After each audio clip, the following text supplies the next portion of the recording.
Adele Doring at Boarding School by Grace May North. Chapter 1. A New Sunnisider. Hark to the carol of the old school bell, hark to the message that it has to tell, ring it, sing it far and near. Vacation is over and school days are here. Adele Doring sang merrily as she stood in front of the library mirror, placing her rose-colored tam-o shanter jauntily on the nut-brown locks that curled about her pretty face in soft ringlets. Are you glad that vacation is over, little daughter? Mrs. Doring asked as she came in from the garden with a big bowl of yellow chrysanthemums, which she placed on the magazine-strewn table. Oh, Mumsy. Adele exclaimed as she whirled about with shining eyes. I seem to be always delighted over each new thing that happens. Last summer I was so glad to go with Brother Jack to the desert, and I had such a beautiful time with Eva and Amanda on their Uncle Dick's interesting cattle ranch, and then how glad I was to come home again to my adorable mother and my giant daddy. I've had a wonderful vacation, and now I'm just ever so eager to go back to school.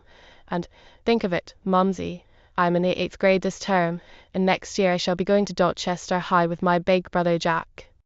While Adele was chattering, she slipped on her rose-colored sweater coat, and then, gathering up her books, she gave her mother a light kiss on the forehead and danced away.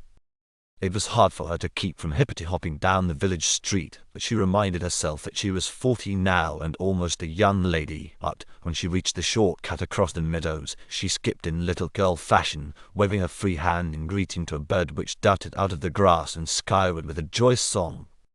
Hearing her name called, she turned and waited for Rosamond Wright, who came up quite breathless from running. Good morning, Rosie. Are you glad vacation is over? Adele inquired. The maiden addressed shook her head, which set her short yellow curls to bobbing. No, not really glad. She replied. You know that I would much rather play than study. Look, Della, there are the girls waiting for us at the crossing. Carol Lawrence, a new pupil, is with them. Have you met her yet? No, I haven't. Adele replied. But Gertrude Willis tells me that she is ever so nice and that we shall be glad to have her join the Sunnyside Club. Then, waving a hand to the waiting group, Della called. Top of the morning to you.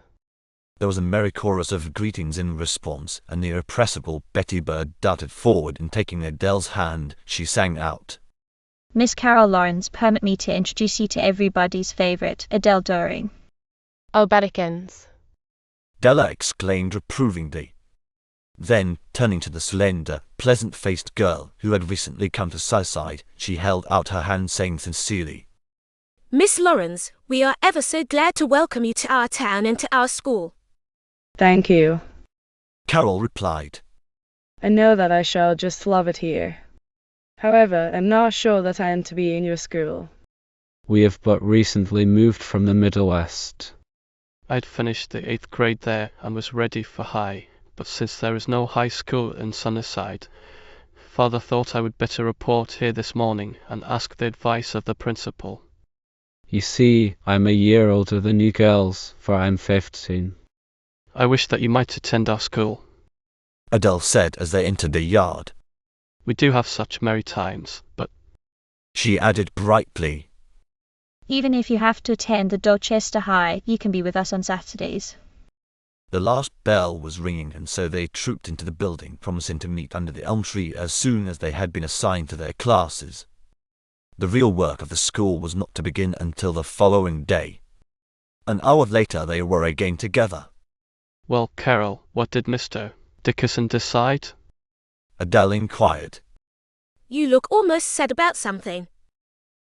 I am indeed sorry that I cannot be in the class with the rest of you. The older girl replied. But Mr.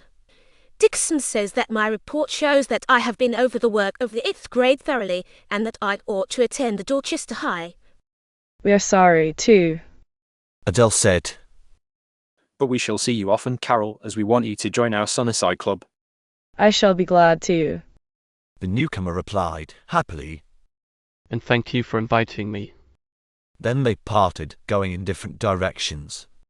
Carol's thoughts were happy ones as she tripped along through the village and out on the lake road. She smiled to herself as she thought of the merry group of girls she had just left. Carol had dreaded coming to this strange place, fearing that she would be very lonely, but now she was to be made a member of the Sunnyside Club, and she knew that she would love every one of the girls. Then her thoughts went back over all that had happened in the past month. There had been the beautiful home in a suburb of Chicago, for her father had been a prosperous lawyer. Then, for reasons which she never understood, there had been a heavy financial loss. Everything they possessed had been sold, and they had moved to the farmhouse which had been her father's boyhood home on the lake road just out of the town of Sunnyside. She liked to think of her father as a barefoot boy swinging on the gate which she was then approaching. From the very first day she had felt at home in a comfortable brown house which stood in the midst of a rambling apple orchard. The gnarled old trees were a source of endless delight to her 7-year-old brother and sister, David and Dorothy. As Carol opened the gate, she heard merry, chattering noises which she knew were made by the twins, who, hidden in the branches, were pretending that they were birds. As she walked up the gravelly path, the youngsters slid down a nearby apple tree and pounced upon her. You promised to play with us when you came home from school. David cried. And I want to choose the game. He hurried to add. Why, David Lawrence? His twin sister cried indignantly. You know it isn't your turn to choose a game. You chose yesterday, and so it is my turn. Tot. Tot. Children. Carol laughingly admonished. Climb up in the tree again and be happy little birds until I come out, and then we three will do something ever so interesting. Carol little dreamed that the something that they were to do would make a wonderful change in her life. Chapter 2. The Ogre. Dancing into the sunny living room, Carol called. Mother, mind, we have a problem to solve. Can you guess what it is? Mrs. Lawrence glanced up from the blue patch that she was sewing on a small pair of overalls as she replied. Yes, dear, I can guess. The principal of the Sunnyside School thinks that you're too advanced to take the work of the 8th grade again. Why, Mother dear, are you a mind reader? Carol asked as she sat on a stool nearby. That is just what happened, and in one way I am ever so sorry. Of course, I am eager to get through high as soon as possible, so that I may help Daddy recuperate his fallen fortunes, as he calls it, but I'm really disappointed not to be able to attend this school, for I met 7 of the loveliest girls, and they asked me to join their Sunnyside Club. Mother dear, what am I to do? It will cost quite a little to send me to the city of Dorchester every day, and that is the nearest high school. Mrs. Lawrence smiled lovingly at her daughter. The right way always opens for us, dear. She said. Just now I'm not sure what it is, but this evening your father and I will talk it over. Then she added with a little sigh. I had so hoped, Carol, that you might go to boarding school this year to study music and drawing, for which I am sure that you have natural talent, but because of our changed circumstances, I fear that it cannot be. That is why your brother Peter gave up going to college this term. He will continue his law studies with your father and assist him in the office, but if we all economize and go without something this winter, you may be able to go away to school by another fall. Carol sprang up and kissed her mother impulsively. You go without Mummy? She exclaimed indignantly. Well, I just guess not. If Peter and I need more education, as Pat used to call it, then we'll earn the money ourselves. The mother smiled into the earnest brown eyes. She had so wanted Carol and Peter to have the advantages of higher education, but how proud she was of them for bearing their disappointment so bravely. Mummy. Carol was saying. The twins are waiting for me without. Have you an errand that we can do for you? Yes, dear. The mother replied. Your father left a bundle of legal papers on the desk in his study, and you are to take them to Mr. Dartmoor's, and your father told me to tell you to give them to the old gentleman himself, as they are very important. Then it shall be done. Carol replied brightly, kissing her mother and skipping away. A moment later she appeared on the front path. Dorothy. David. She called. Where are you? And then, as the two scrambled down from a tree, she explained. I have an errand to do for father, and if you wish to go with me, I'll run you a race. I'll beat you both. David cried lustily when they were out on the highway which led toward Little Bear Lake. Not while your twin Dorothy has such long spider legs. Carol laughingly replied, and then away they ran down the country road which was bordered with golden mud and purple asters. As Carol had prophesied, Dorothy easily won the race. Then, being quite out of breath, they continued their way at a slow pace. Half a mile beyond, they could see what appeared to be a dense wood, but which in reality was a beautiful estate where, in the midst of fine old trees, stood the castle-like home of their father's richest client, Mr. Dartmoor. Soon Carol and the two children passed under an imposing archway and walked along the circling drive. On either side of white stone steps, lanes crouched as though about to spring upon the unwelcome visitor. You tiny tad, stay here, Carol said softly, while I go inside and call upon the ogre. Oh, Carol, Dorothy whispered, her eyes wide with sudden fear. is Mr. Dartmoor really an ogre? No, of course not. The big sister laughingly replied. I've never seen him, but I'll tell you all about him when I come out. Then Carol went up the steps and lifted the heavy iron knocker and smiled reassuringly down at the children, who stood watching her, almost fearfully, at the foot of the stone steps. Skip over and look at the fountain, she called softly, and then turned, for the door was opening. A surly man in blue and gold livery admitted her into a dimly lighted, softly carpeted hall. Having stated her errand, Carol sat on the edge of a chair holding fast to her bundle of important papers and waited the appearance of the old gentleman who Peter had told her looked like an ogre. How solemn and quiet everything is, she thought as she glanced about. But of course there's nothing to be afraid of. Just then she heard a cane knocking across the floor in an adjoining room. The velvet portieres parted and Mr. Dartmoor himself stood before her. How do you do, little lady? He said, and his voice did not sound at all like an ogre's. Carol slipped from the chair and half curtsied. I'm very well, sir, thank you, she replied. I am Carol Lawrence, and my father asked me to give you this bundle of legal papers. So you're Mr. Lawrence, little girl? You are about 14, are you not? The old gentleman asked kindly. I am 15. Carol replied less timidly. I have a granddaughter who is the same age. Mr. Dartmoor said as he held back a portiere. Yonder is her portrait. Oh, how lovely she must be. Carol exclaimed as she stepped inside the room and gazed admiringly at the life-size painting which hung over the mantel. A beautiful young girl looked out at them, and a shaggy collie stood at her side. Does your granddaughter live here with you? Carol asked. The old gentleman shook his head sadly. No, he replied. Evan's parents are dead, and I have placed her in a good boarding school, but she is very, very lonely. Her mother left her only a few weeks ago. Poor Evelyn, Carol said, and there were tears in her eyes. I did so want to go to boarding school myself, but I would far rather have my mother.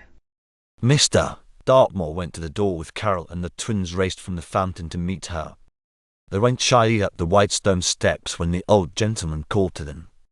True, he had shaggy grey eyebrows, but the blue eyes underneath them were twinkling. When the children were again on the highway, David exclaimed, I don't believe that Mr. Dartmoor is an ogre at all. He looks so kind and jolly. I think he is Santa Claus. Maybe so, Carol laughingly replied, and then she told the twins about the old gentleman's beautiful granddaughter Evelyn, who was in a boarding school near Buffalo. Suddenly Dorothy asked, Carol, don't you feel awfully sorry 'cause you can't go away to boarding school like you expected to? Carol smiled down at the pretty upturned face of her little sister as she replied, Yes, dear, I'm very sorry. Then why don't you cry? asked David. Dorothy always cries when she can't have what she wants. I don't always, so now. Exclaimed his small twin, stamping her foot and flashing her eyes. You cried yourself when your stupid old balloon burst. Do you want to know why I don't cry? Carol asked quickly to quiet the impending storm. Well, it's because our mother tells us that every cloud has a silver lining, and they make believe that not going to boarding school is a big, black cloud, and I'm trying to think what a silver lining would be. Saving the money and making things easier for Mummy, I suppose. Just then a squirrel darted across the path and the twins gave merry chase, while Carol, left alone, walked along slowly, thinking of the lovely orphan girl who had everything the world could give except a mother. Tears rushed to her eyes as she tried to picture what life would be without her own dearest. Mummy. When the house was reached, Carol went directly to the living room and throwing her arms about her mother, she clung to her as though she would never let her go again. What is it, darling? Mrs. Lawrence asked as she pressed her cheek against the tea-wet face of her daughter. Then Carol told all about Evelyn. Oh, Mummy, Mummy. She implored. Promise that you will never, never leave us. Tut, tut, daughter mine. Her mother replied brightly. As Grandpa Lawrence used to say, don't let's worry about the thing until it has happened, and even then, worrying doesn't help any. Hawk. The clock is striking 5 and supper not begun. Call Dorothy and David and tell them that it is time to set the table. Carol obeyed, and she laughed and chatted with the twins while they all helped their mother prepare the evening meal. But in spite of her assumed cheerfulness, she could not forget poor lonely Evelyn Dartmoor. How she hoped that some day she would meet her. Surprising things happened, and before that week was over, Carol had met Evelyn in a way that brought great happiness into both of their lives. Chapter 3. 2 Surprises. Meanwhile, Mr. Dartmoor had returned to his study, thinking of the 3 children who had just departed. A merry brood, he said aloud, but his smile faded when he looked at the painting of his granddaughter. Poor Evelyn. He thought. I wish that I knew how to make you happy. Then, sitting at his desk, he picked up his morning mail and found on top a letter from his granddaughter. Opening it, he read. Dearest Grandad, I am so lonely, so lonely. Won't you please let me come back to you? There is no one here who can understand. I watch the girls laughing and playing games, but I do not think that I shall ever be able to join them again. I would not mind so much if only they would leave me alone, but Madame de Reby insists that I have a roommate, and there is no one I want to have room with me. Oh, Grandad, what shall I do? Must I stay? Your unhappy granddaughter, Evelyn. My poor little lassie. Mr. Dartmoor said as he sat with the letter open in his hand and looked up at the painting. But Madame de Reby is right. Evelyn should have a companion, someone bright and cheery, yet someone who could understand. At that very moment, Mr. Dartmoor saw in his memory Carol's sweet face and the tears brimming her eyes as she said, I did so want to go to boarding school myself, but I would far rather have my mother. The very thing, exclaimed Mr. Dartmoor aloud as he rang a bell and ordered his carriage. Soon he was being driven down the country road toward the brown house on the edge of the village. David, upon hearing the wheels in the drive, ran to a front room window where he could get a better view. Dorothy skipped to join him, and then she called excitedly, Carol, look quick. Here's your ogre coming to pay you a visit. He isn't an ogre, so now. David protested. He's Santa Claus. Just at that moment, Mr. Lawrence entered the dining room. What are the twins so excited about? He inquired. They say that Mr. Dartmoor is coming up the drive. Carol replied. You delivered the papers, did you not, daughter? Her father asked anxiously. Yes, Dad, I gave them to Mr. Dartmoor himself. Just then the bell rang, and Mr. Lawrence, hoping that nothing had been wrong with the legal document which he had prepared with great care, went to open the door. When greetings had been exchanged, Mr. Dartmoor asked if he might speak for one moment with Mr. and Mrs. Lawrence. Wondering what the conference was to be about, Mr. Lawrence called his wife, and together they went into a small room which Peter had named his. Dan? Carol, like the good little housekeeper that she was, finished cooking supper and placed it in the warming oven to wait the reappearance of her parents. The twins in the outer hall watched the closed door curiously and tried to guess what their Santa Claus was talking about. At last, to their great relief, the door opened and their mother beckoned to them. David darted in ahead of the others, but no one reproved his forgotten manners. Instead, their parents were smiling as though some great good fortune had befallen them. Carol. Mrs. Lawrence exclaimed, taking her daughter's hand. What do you suppose that Mr. Dartmoor has been telling us? Something nice, I am sure. That girl replied. For you and Dad look so happy. I hope that you will think that it is nice. The old gentleman said kindly. Carol, I want you to go to Linden Hall Seminary to be a roommate and companion for my granddaughter Evelyn. Will you go? Oh, Mr. Dartmoor! The girl exclaimed joyfully. How I would love to go if Mother could spare me, but who would help her around the house? I would. Cried little Dorothy, clapping her hands. Mother said that I might be her helper someday, and this is someday, isn't it, Mummy? Mrs. Lawrence smiled brightly. It was hard for her to speak, her heart was so full. The advantages which she had so wished her daughter to have were to come in a beautiful way, for Carol was to give much in exchange. Then it is all settled, and I am truly grateful to your father and mother for permitting you to go. It will mean more than I can tell you to my lonely granddaughter. Then, before the girl could express the gratitude and joy which she felt, Mr. Dartmoor was gone. The next afternoon, when the Sunny Seven trooped out of their school, they found Carol Lawrence waiting for them under the elm tree. Her eyes were glowing like two stars, and Adele, catching her hand, said, Why, Carol, what good news have you to tell us? Have you found out where you are to go to school? Carol nodded. That's why I came today. She said, Because I can't be here tomorrow to attend the meeting of the Sunnyside Club. Betty Bird clapped her hands gleefully as she cried, Oh, I can guess where you're going. To a girls' boarding school somewhere. Right you are. Carol replied, looking brightly around at the eager group, and then she told them all the wonderful things that had happened since she had last seen them. You will love Evelyn Dartmoor. Doris Drexel exclaimed. I met her when she and her mother spent a few days here last spring. Oh, I just know that I shall love her.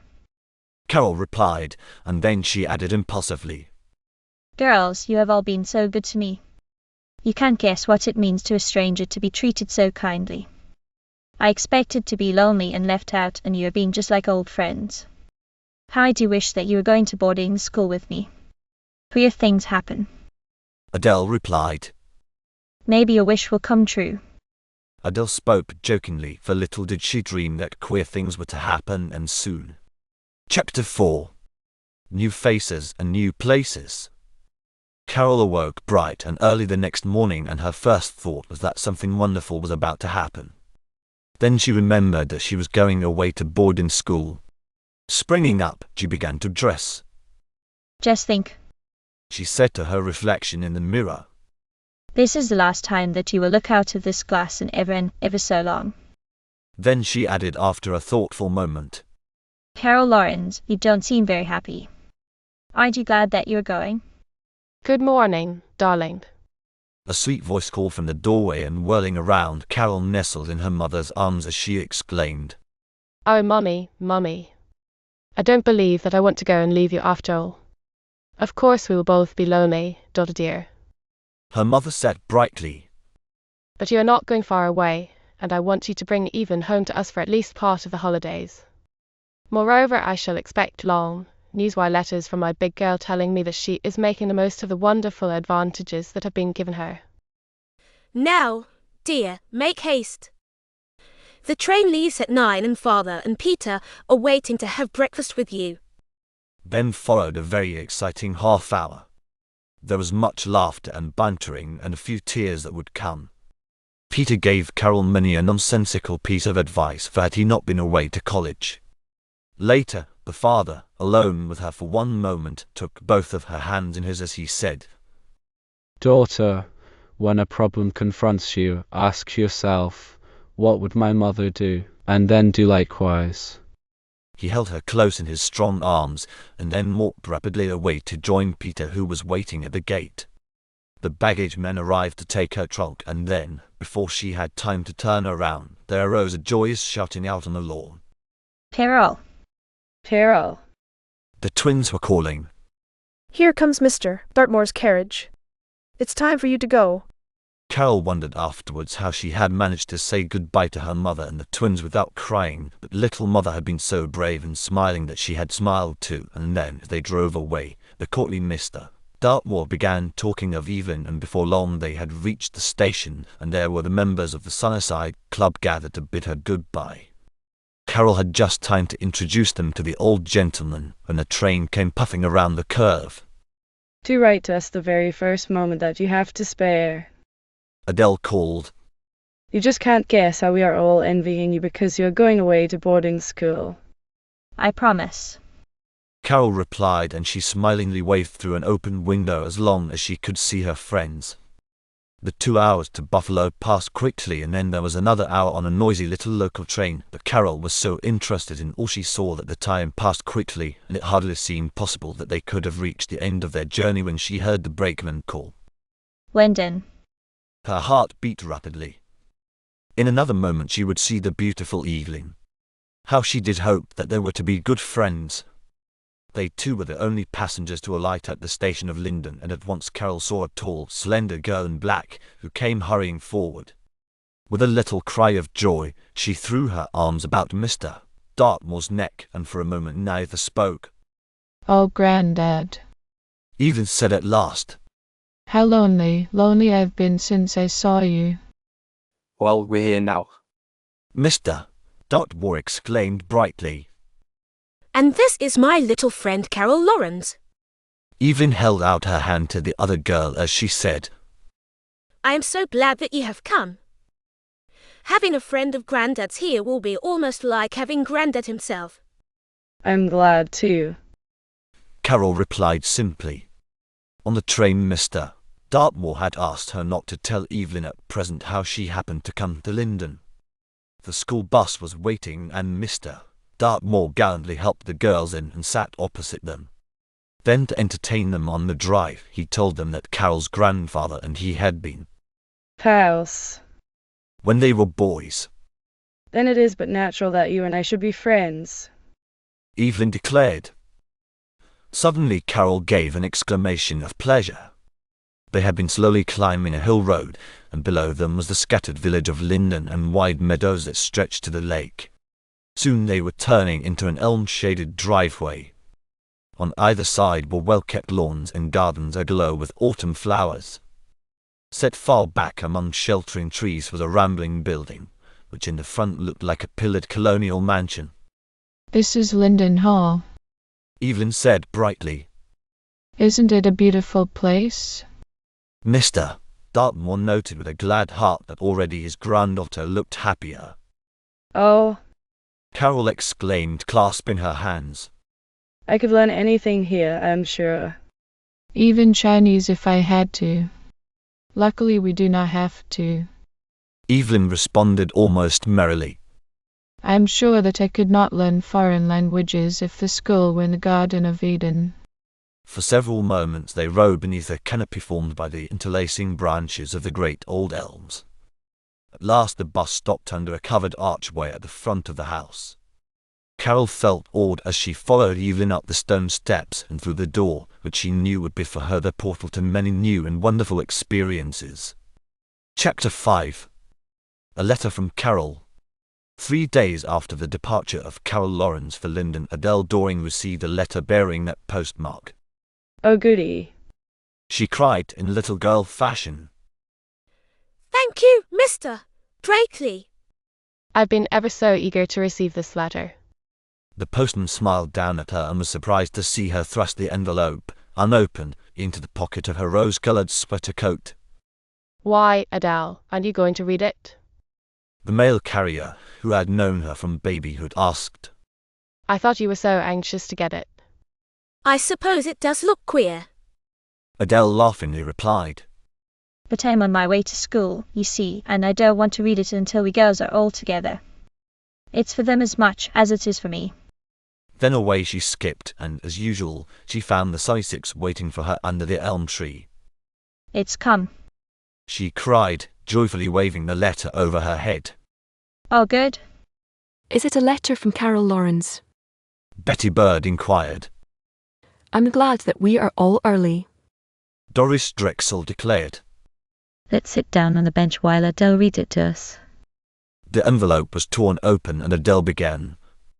Dear Sunnysiders, I am having the most wonderful experiences one right after another, and how I do wish that you were here to share them with me. I'm going to keep a-wishing until you do come, so you might as well begin to pack your satchels. This is the most beautiful old house, with wings added for dormitories when it became a school. There's a glorious view from every window, but I'm not going to tell you about that. I'm so very sure that you will all see it with your own eyes someday soon. Well, to begin at the beginning, when we arrived, Evelyn took me to the office of the nicest woman next to Mother whom I have ever met. Madame de Ribby is tall and stately with soft, silvery hair, a beautiful face, and the kindest, gentlest manner imaginable. I knew at once that I was going to adore her, and oh, girls, Evelyn is so nice, I am sure that you will all love her. The room that we are to have together is the prettiest. It is decorated in yellow and looks as though it were flooded with sunlight, even when it is cloudy. There are 2 small beds, and Evelyn has her things on one side of the room, and I have mine on the other. I haven't met any of the other pupils as yet, but there are 40 of all ages, Evelyn tells me. The get ready for dinner bell has just rung, so I will say goodbye for now. I write to you often, but oh girls, do beg and beseech your nice mothers to let you come to Linden Hall boarding school soon. Your newest Sunnysider, Carol Lawrence. How I do wish that we could go. Doris Drexel sighed. It must be a wonderful place, so high on a hill. I couldn't go if the rest of you did. Betty Bird declared. And I'd be so lonely with all of you away. Adele slipped an arm about the little girl as she said merrily. But Bettykins, we aren't any of us going. Mother wishes me to finish out this term with Miss Donovan. There's the last bell. Forward. March. Little did the girls dream of the unexpected news that they were about to hear. When they entered the schoolhouse, they were surprised to find the door of the 8th grade closed and locked. On it a note was pinned, which Adele wonderingly read aloud. Pupils of 8A, please report at Mr. Dickerson's office. The girls looked at each other in amazement. Surely something must have happened to their beloved Miss Donovan. They found the principal in his office looking very grave. He smiled when he saw their solemn, almost frightened faces. Young ladies, he said, it is not so dreadful as all that, though I must confess I am very much troubled to know just what I ought to do. Then he explained that Miss Donovan had been called to her home in a neighbouring town and that she had wired back that her elderly mother needed her care and therefore would be unable to return that term. The girls were truly grieved to hear this, and impulsive Betty Bird exclaimed, Why, Mr. Dickerson, how can we get on without Miss Donovan? We will not decide yet. The principal said kindly. I've sent to the city to see if another competent 8th grade teacher can be procured, but it is late, and the classes everywhere are started. However, it is possible that one may be found. Report here tomorrow morning, and I shall then be able to tell you what we will do. The next morning at 9 the girls were again waiting in Mr. Dickerson's office, and a few moments later he appeared. Well, young ladies, he said, I have been unsuccessful, and so the board has suggested that you go to Dorchester to finish this term's work. You would have to go there next term, anyway, so perhaps that is the best solution of our difficulty. As soon as the girls were again under the elm tree, Adele faced them with glowing eyes. Of course I am very sorry to lose our Miss Donovan. She said, We all love her dearly, but since we can't have her, I am really glad that everything turned out just as it has, because, instead of going to Dorchester, perhaps we may all be able to go guess where. To the Linden Hall boarding school. Rosamond Wright joyfully responded. Oh, how I do wish that we could. Peggy Pierce exclaimed. Let's go home this very minute and ask our fathers and mothers if we may go. Adele suggested. And then this afternoon, let's meet at our secret sanctum and discuss our plans. That afternoon at 3, the 7 maidens met at the log cabin in the meadows that were now purple and gold with bright autumn flowers. Girls, let's begin this meeting at once. Adele exclaimed. We're all here, and I'm just wild to tell you my great and glorious news. Meeting is called to order, said Bertha Angel, who was now the chairman, and so the girls sat tailor-wise upon the floor. Madam President. Bertha began, but Adele interrupted. Oh, Bertie, don't let's be formal today. Let's each say just whatever we wish. I am wild to know who can go to boarding school besides myself. I, for one. Rosamond Wright drawled. My mamma dear will be glad to be rid of me, I am sure. Father thinks that it will be an excellent plan for me to go if there is a college preparatory course at Linden Hall. Bertha Angel told them quite calmly. The practical Bertha was never wildly hilarious, whatever happened. That's splendid. Adele exclaimed joyfully. And I know by her beaming expression that Peggy Pierce can go, and as for Doris Drexel, her devoted daddy always lets her do whatever she wishes. How about you, Beddikins? She asked, turning to the youngest member, who was looking so dismal that they all knew at once that she could not go. I told Mother about it. Betty began. And she said that she was sorry, but she couldn't think of asking Uncle George to spend another penny for me. You know, when Papa died, Uncle George asked us to come right up here and live with him, and Mother says that it costs him ever so much to have us. Of course I'd love to go, but I just can't. Poor little Betty found the disappointment harder than she could bear bravely, and tears splashed down her cheeks. You will be left alone, Beddikins. Gertrude Willis said as she slipped an arm about their youngest member. For I am not going either. Gertrude, aren't you going? Came a chorus of protesting voices. Well, we simply can't go without you, or Beddikins either. Doris Drexel declared. Yes, you can. Gertrude replied brightly. And Betty and I shall expect long letters from you every week telling all about the good times that you are having.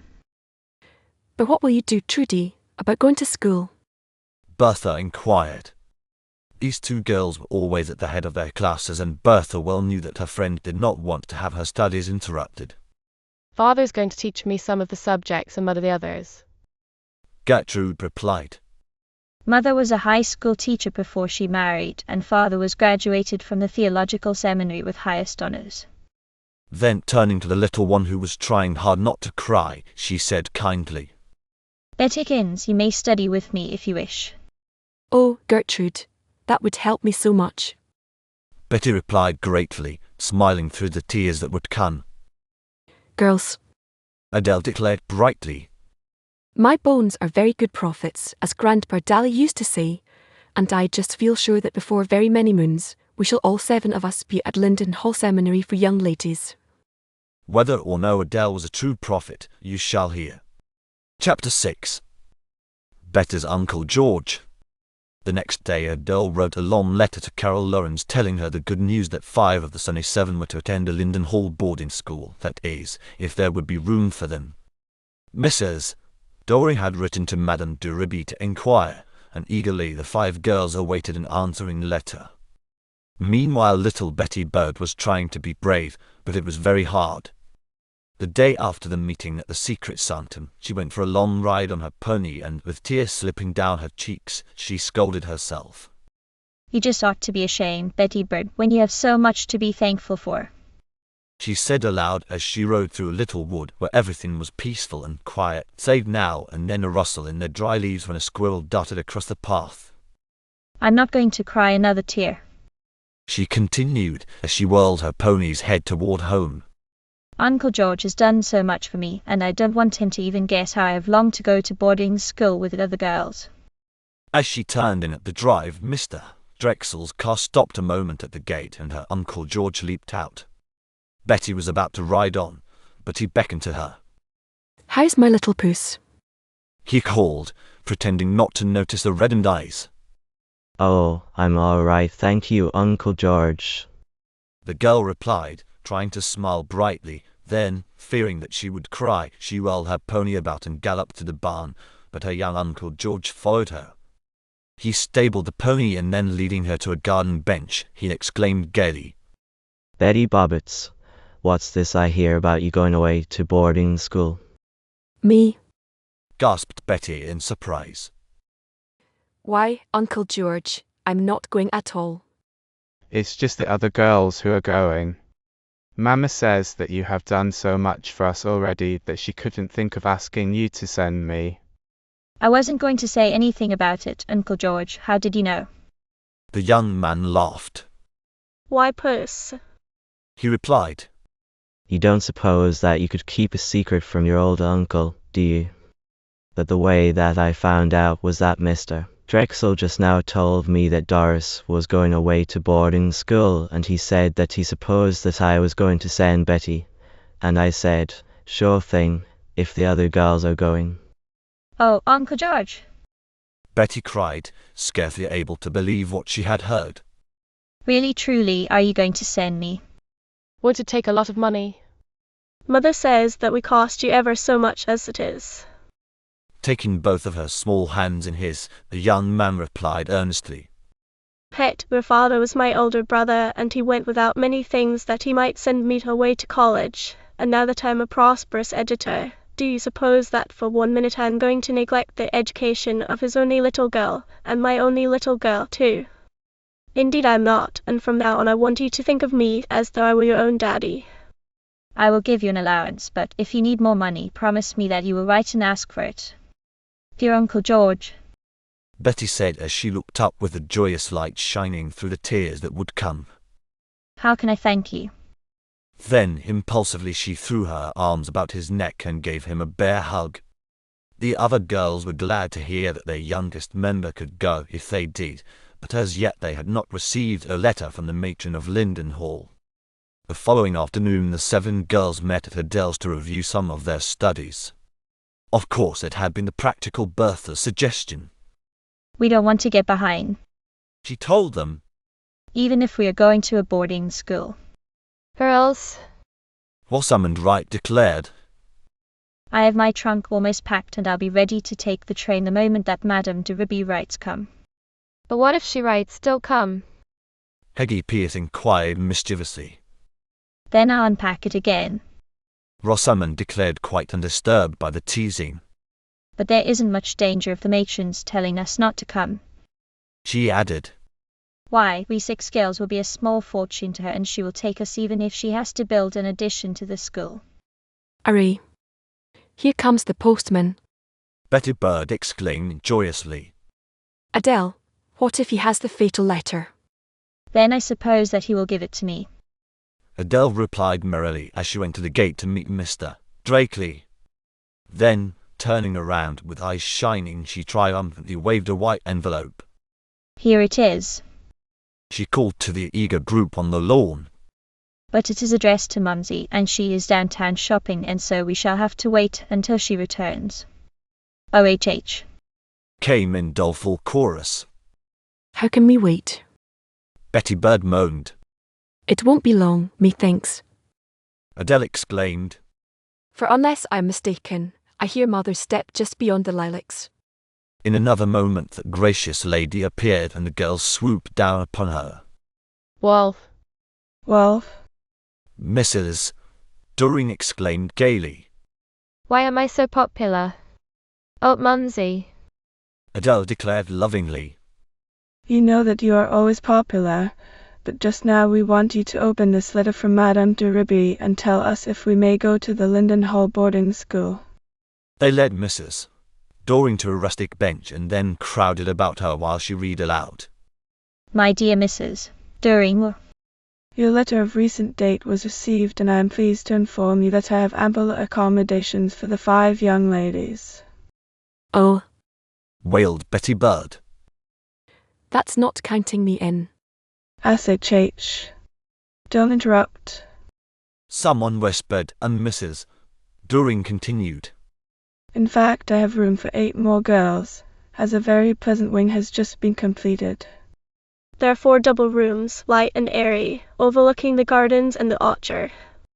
If they prefer, the young ladies may have their uniforms made here at Linden.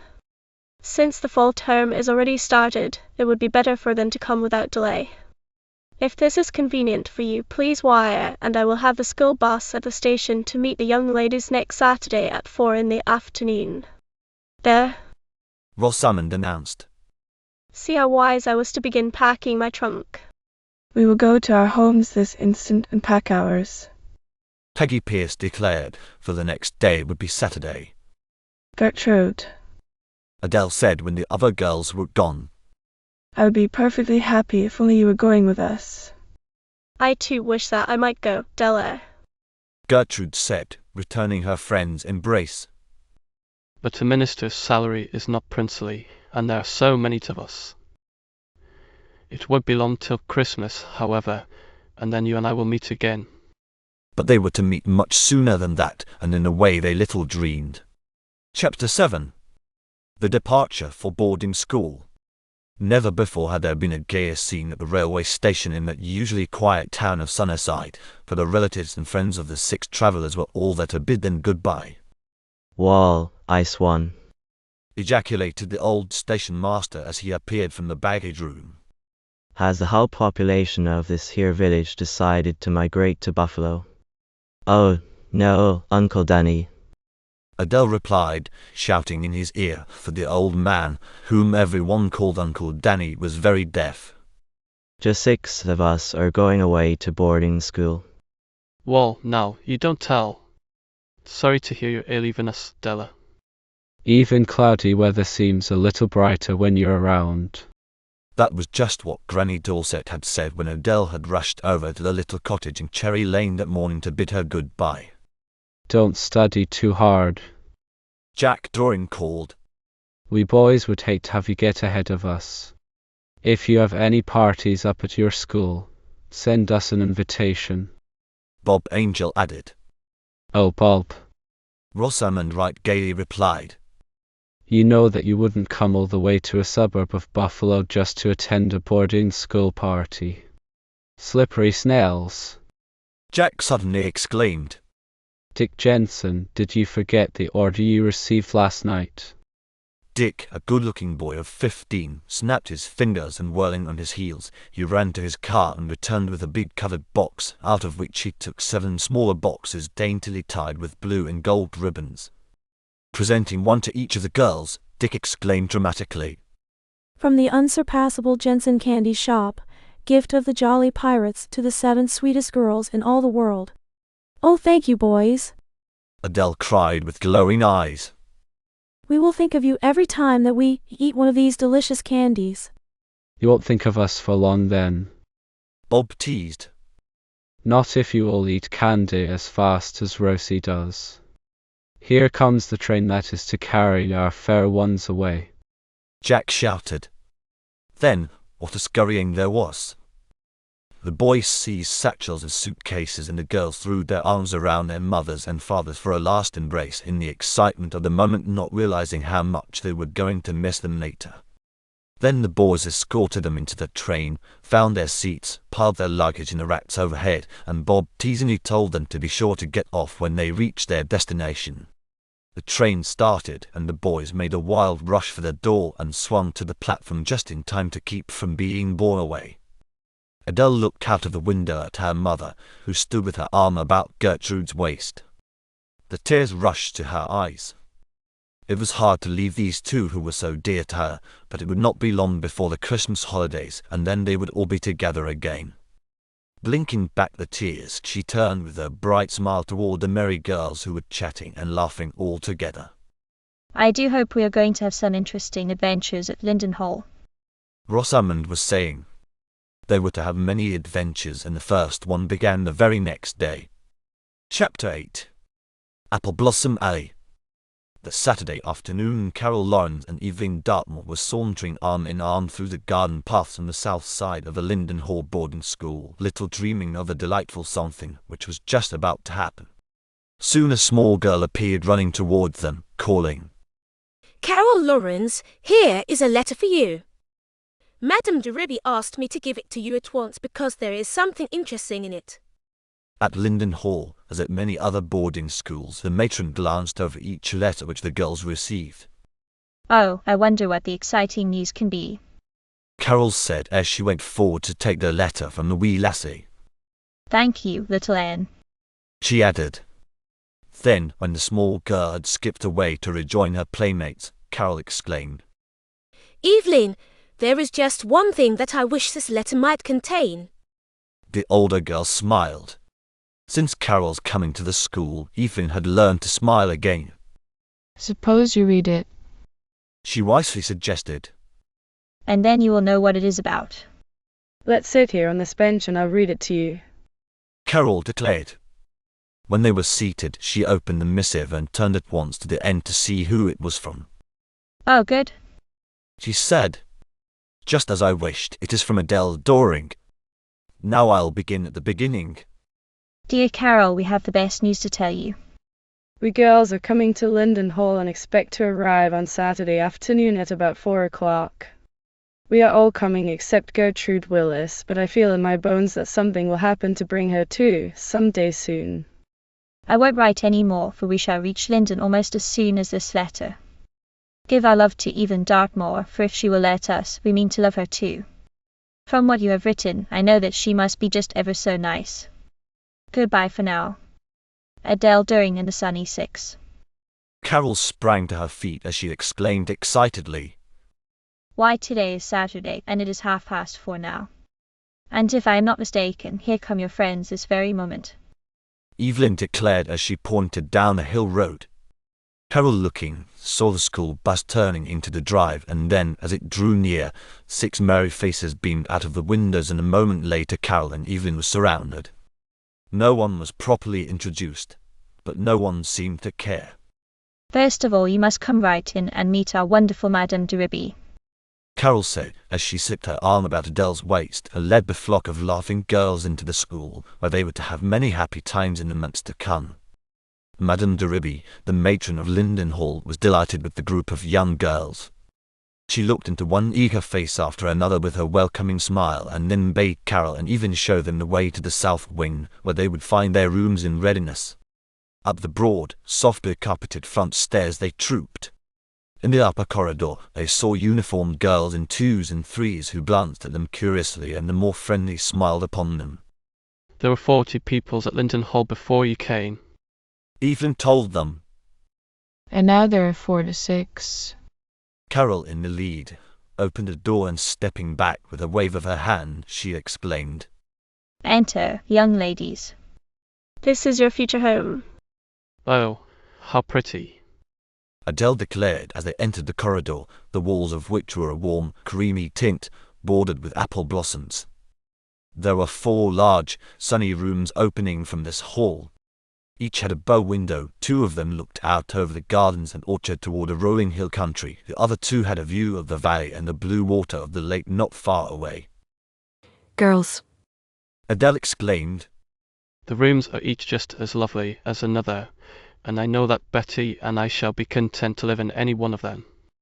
Rosamund Wright and Bertha Angel, who were to be roommates, entered the door nearest and said that they would take possession of that room. Peggy Pierce and Doris Drexel, who were called the Inseparables, chose the corner overlooking the gardens, and Adele happily drew her little roommate into the sunny corner room which looked out toward the lake. Carol and Evelyn followed Adele. We'll go if we're in your way, Carol said, but Adele assured them that they were welcome visitors. Oh, girls, Betty Bird exclaimed as she looked about at the pretty bird's-eye maple furniture, the twin beds, the muslin curtains fluttering in the breeze, and the window seat heaped with pillows. I just know that we are going to have the best times ever. Of course we are. Adele declared as she began to unpack her suitcase. I'll keep my pictures and books and things on one side of the room, Betty, and you keep yours on the other. oh, how do you do, Miss Angel? She added as Bertha appeared in the open doorway. Haven't we a pretty room? Yes, indeed. Birdie replied. I was just thinking about that 4th room. wouldn't it be nice if Evelyn and Carol could have that instead of strange girls? Oh, how I wish we could. Carol exclaimed. Evelyn, would you like to move into this wing? I am sure that Madame de Ribby would be willing. Yes, I would like it, and I know that you would enjoy being near your friends. I will go at once and ask Madame de Ribby if she is willing that we make the change. The permission was readily granted, and during the next hour the 8 girls were happily busy making excursions to Evelyn's old room in the west wing, helping those 2 girls to move. When everyone was settled, Rosamond, the romantic, exclaimed, I used to read ever so many boarding school stories, and the girls always had a name for the corridor. South wing isn't a bit pretty. Can't we call it something else? Adele looked at the walls for inspiration and found it. Suppose we call it Apple Blossom Alley. She suggested, and the others agreed. There's the get ready for supper bell. Evelyn told them. We have dinner at noon. Madame de Ribby thinks it the wiser plan. You have half an hour to dress, and then, when the next bell rings, we will start for the dining room. We wear a plain blue uniform during the day, but in the evening we don any simple dress that we may have. That is, we are supposed to wear simple things, but Gladys Merle and her set prefer frills and ruffles, and though Madame de Ribby disapproves, as yet she has said nothing. Who is Gladys Merle? Adele asked. Evelyn arose to go as she replied. Her father is an immensely wealthy man living in Chicago. He is called a beef king, and Gladys Merle seems to think that in some way entitles her to the distinction of royalty. She puts on a great many foolish airs and affectations. Of course it is easy for anyone used to good breeding to tell that Gladys Merle has recently risen from the ranks of the uncultured. Not that that would matter in the least if she were a sweet, sensible girl, but she isn't. She leads a clique of her own, and they try to cultivate only the very rich, and they snub each newcomer until they find out her social standing. Up to the present moment I've been completely and entirely snubbed. Carol exclaimed brightly. Come, Evelyn, we must hasten, for the half hour will soon be over. When the second bell rang, the girls met in their Apple Blossom Alley, and Evelyn led them down the front stairs and into the dining room, where there were several long tables. Miss Sharpley, the teacher in attendance, welcomed the new pupils and told them that Madame de Ribby had granted them the privilege of having one table just by themselves. Oh, isn't this jolly? Betty Bird exclaimed when they were seated, as she looked about the dining room with her friendliest smile. Evelyn. Bertha Angel said softly. Who is the girl across the room? The one with the fluffy blonde hair and the china blue eyes. Why, that is Gladys Merle Jones. The girl I was telling you about. Evelyn replied. I thought so. Bertha declared with twinkling eyes. Well, she will surely snub me because my father is a grocer. And me because my dad owns a dry goods store. Peggy Pierce chimed in. Well, if she snubs any one of us, she may snub us all. Doris Drexel declared, and then they talked of other things. That very evening the Cattle King's daughter held a secret meeting of her clique to decide the fate of the newcomers. Strangely, however, the result of that meeting turned out disastrously for the one who least expected it, and that one was Gladys Merle Jones. Chapter 9. Gladys Merle's Clique. That night Madame de Ribby permitted the newcomers to retire to their rooms directly after supper. At that hour it was their custom of the pupils to gather in the big recreation hall, either to play games or to converse in groups of 3 or more. They were not permitted to remain in groups of 2 at Linden Hall. As soon as Evelyn and the other girls from Sunnyside had gone, Gladys Merle called a meeting of her particular clique in a palm-sheltered corner. Well, what do you make of these new girls? Anita Ryan asked. Anita never ventured an opinion of her own, being always content, it would seem, to echo Gladys Merle. I presume that some of them come from well-to-do families. This young lady condescended to say. But I'm not so sure of all of them, and there's one among them whom I think we should especially ignore until we find out something definite about her social standing. Which one is that? Anita inquired. It's the one who came first, was the answer. That Carol Lawrence. Now, is there any way for us to find out how much money her father has? I overheard Madame de Ruby saying that the Lawrence family were old friends of the Dartmoors and their Chauvelets ought to be enough for us. Little Janet Nachel declared. Janet was not always as submissive a follower as Gladys Merle would wish. Well, hearsay's not enough for me if it is for you. I shall not associate with that girl until I know who she is, nor with any of the rest of them. Gladys declared with a toss of her head. I have an aunt living near Sunnyside. Anita said. I'll write her and ask about these new girls. But Madame de Ruby reads every letter that goes out of this school, and she never would permit us to write and inquire about the social standing of these new pupils. Janet Nachel declared. Indeed, is that so? Gladys Merle inquired with a slight lift of her brow. I am quite sure that Madame de Ruby does not read all of my letters, Miss Nagel. There are other ways of mailing them than in a school box, as perhaps you do not know. Then turning to Anita she said, Go up to your room and write that letter, and then you and I will slip out to the front gate and put it in a letter box. Anita went and soon returned with the letter concealed in her pocket.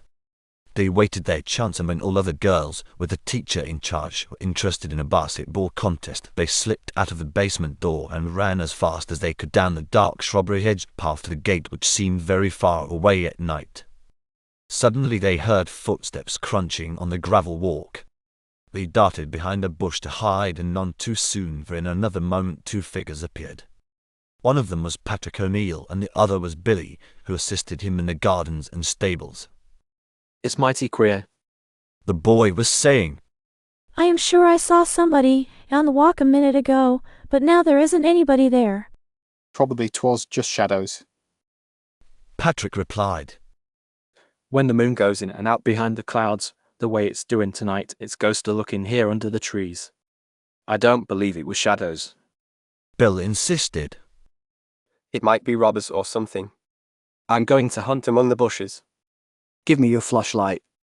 Gladys and Anita clung to each other, scarcely daring to breathe. There was a moment of suspense, and then Patrick said, Guess I didn't bring it. Thought I put it in my coat pocket. Come along, Bill. I tell you 'twasn't nothing but shadows. The girls could see that Bill went reluctantly, and they didn't dare creep out from behind the shrubbery until they were sure that the man and boy had reached the stables, but they didn't know Bill. He told Pat that he guessed he'd stay out a spell and watch the moon, but instead he hid not far from the girls, for he was very sure that he had not been mistaken. When the crunching footsteps were heard no more, Anita and Gladys crept out and ran at top speed for the gate. Bill, elated to find that he had not been wrong, darted behind the hedge and kept close back of them. The gate was a long way from the school, and a large iron-framed lantern hung just above it. For 1 second the girls were in the full light, and Billy, who had hoped they were robbers, was indeed disappointed. As they returned, he stepped out in front of them and said, Huh? Nothing but girls. Breaking the rules, I suppose. Then, thrusting his hands in his pockets, he strode off toward the stables. The 2 girls, keeping hidden in the shadows, crept back through the basement door and joined the others behind the palms. Well, the letter is safely mailed. Anita whispered to the waiting group. I told Auntie to be careful how she worded her answer so that Madame de Ruby would not suspect that we had written. You would probably be expelled if it were found out. Janet remarked. Perhaps you were planning to tell on us, Miss Nagel. Gladys Merle flashed. No, I'm not, was the calm reply. But probably Billy will, or Patrick.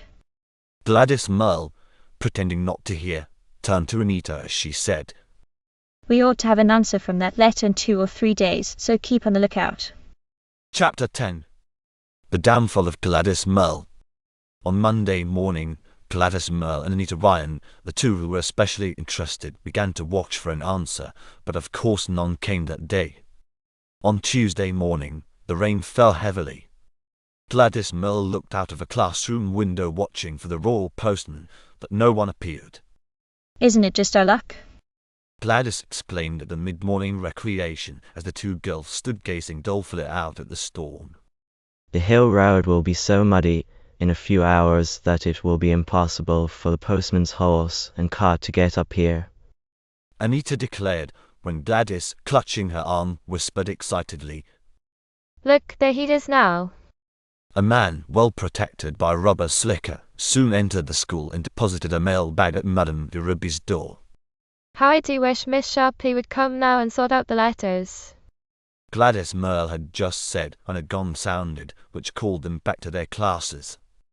Never before had an hour seemed so long, and when at last they were free, they went directly to Madame de Ruby's office, but the mail bag was still unopened. Miss Sharpley, Anita said in her sweetest manner. Would it be too much trouble for you to see if there's a letter for me? I'm expecting one from my Aunt Laura. Miss Sharpley, chancing to be in a pleasant humour, unfastened the mail bag and glanced over the letters. Selecting one, she opened it as was the custom, but instead of reading it as she usually did, she merely glanced at the end to see if it were really from a relative. We're loving Aunt Laura. Was all that she read, and then, believing that the contents of the letter must be all right, she handed it to Anita, who, with a look of triumph at Gladys, hurried from the office. Now let's all meet in my room as soon as dinner is over. She whispered. Tell the others to be there promptly. An hour later 8 girls were gathered in Anita's room. Because of the storm, they could not have their usual outdoor recreation, and so they had been told that they might do whatever they wished. Sit down, everyone. Gladys Merle exclaimed. Anita has read the letter to herself, and now she will read it aloud to you. I guess you will be surprised at what you are to hear. Lock the door, somebody. Gladys Merle went on. We don't want to be interrupted while we are deciding the fate of these newcomers. Jenny Clark sprang up to do their leader's bidding, and then, when she was reseated in the semicircle on the floor in front of the fireplace, Anita Ryan opened the letter and began to read. My dear niece, you ask about a group of girls who recently left Sunnyside to attend the Linden Hall boarding school. They all belong to well-to-do families except Carol Lawrence. I've been told that her father is a poor lawyer who could not afford to send his daughter to a fashionable school, and it is rumoured that she was sent there as a paid companion for the wealthy Mr. Dartmoor's granddaughter. There. What do you think of that? Gladys Merle exclaimed as she looked about triumphantly. You see, I was right. It pays to snub a girl until you find out who she really is. Then, to the surprise of the others, little Janet Nagel said defiantly, I don't care if Carol Lauren's father is poor. I think she is a lovely girl, and I, for one, am not going to snub her. One might think that your father was nobility, Gladys Merle, by the way you act. The young lady addressed tossed her head indignantly. My father is rich enough to buy any kingdom on this earth. She boasted. And he's handsome and stately. She added, but before many days passed she had occasion to regret that she had uttered this untrue statement, since it had not been necessary. That night, when the pupils were gathered in their recreation hall, Gladys Merle brushed against Carol and did not apologize for her rudeness. Janet Nagel, who had seen this, flashed an indignant glance at Gladys, and then hurrying after Carol, she slipped her arm about her waist as she said, I like you, Miss Lawrence. I wish I might be one of your friends. Gladys stared after the retreating form of this, the first of her followers to desert her, and then turning to the others she remarked, scornfully, We are well rid of her. Hereafter we will snub Janet Nagel as well as this Carol Lawrence. Adele Doring is the one whom we should cultivate, for Anita's aunt wrote that Mr. Doring owns nearly all of the land around Sunnyside and that he is very rich. The next day Gladys Merle tried to cultivate Adele, but to her surprise, instead of acting as though she felt highly honoured, that maiden nodding coolly, gathered up her books and walked away. Well, I declare. Gladys Merle thought. Such as. But perhaps she hasn't heard how rich my father is. Gladys was secretly glad that none of her clique were in the library to see their leader being snubbed. Adele did know how rich Gladys Merle's father was, but she also knew that her friend Carol Lawrence had been rudely treated, and the Sunnysiders were always loyal one to another. Before many hours had passed, Gladys Merle deeply regretted that she had asked Anita to write that letter of inquiry. Chapter 11. True Nobility. The next day Gladys Merle received a letter from her mother in Chicago stating that her father had gone to Buffalo on business and would drop in at Linden Hall and pay her a call. Gladys was alone in her room when she read this letter, which was lucky, for her uncontrolled anger and grief were so great that she threw herself down on the bed and sobbed. I'll be disgraced forever if Pa comes here. She thought, After all I've said about his handsome looks. But he shan't come. When he telephones, I'll tell him that I would rather meet him in Buffalo. Because of her tear-swollen face, Gladys Merle did not go down to the library for the Hour of politeness. It might have been better for her peace of mind if she had been there. Miss Merritt had been drilling the girls in graceful curtsies, and they were just resting in groups, when at the open front door there appeared a short, stout, red-faced man who was smiling affably. To the amazement of the girls, he walked into the room without ceremony. This here is the young ladies' boarding school, ain't it? He asked genially of Janet Nagel, who happened to be nearest. Is my gal anywhere handy? I dropped in to surprise her sort of, though her ma did write that I'd be hickin' around this way. Miss Merritt stepped up to the stranger and said kindly, If you will tell me the name of your daughter, I will have her called. My gal is Gladys Jones. The father said proudly. He did not notice the murmur of amazement, nor would he have understood it, but in that moment Gladys Merle lost her phone. A maid was sent to call the girl, but she pleaded illness and asked that her father be permitted to come to her. What happened, even the girls in her own clique never knew, but for hours after Mr. Jones had left, a puzzled and saddened man, Gladys Merle refused to leave her room. She was sure that all the pupils would be laughing at her, and she determined that she would not remain in at school another day. She would pack her trunk and leave the very next morning for her home. She had told an untruth. She had said that her father was stately and handsome, when all the time she knew only too well that he was merely an uneducated ranchman. True, he had great wealth, but Gladys Merle had been learning in the last few days that the girls of Lindenhall did not have the respect for riches that she had supposed they would have. She was still feeling humiliated from the cool manner in which Adele Doring had treated her. I'll pack my trunk this very minute, and I'll leave this school without facing one of those horrid girls. She thought, and springing up she pulled open her bureau drawers and was just about to take out an armful of clothing when there came a light rap on her door. Gladys Merle tossed her head. I just won't see anybody. She thought. I suppose it's Janet Nagel come to taunt me, but she won't get the chance, so she might as well go away. However, the rapping continued, and a sweet voice, which certainly was not Janet's, was calling. Gladys Merle, may I come in a moment, please? Out of curiosity, Gladys opened the door a crack. Then she stepped back in surprise, and her face flushed a deep crimson, for the girl standing without was no other than Carol Lawrence. Only a few moments before Janet Nagel had told Carol the whole story, and that kind girl felt sorry indeed for Gladys and decided to call on her and see if she could not help her in some way. May I come in? Carol repeated pleasantly. Gladys Merle's first impulse was to slam the door, but instead she heard herself saying, Oh, come in if you want to. I've been so humiliated I don't care about anything. Then, flinging herself on the bed, she sobbed and sobbed.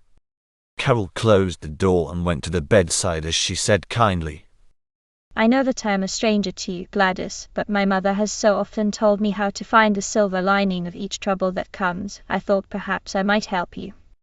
There isn't any help out of my trouble. Gladys Merle sobbed afresh. I've been a silly, that's what.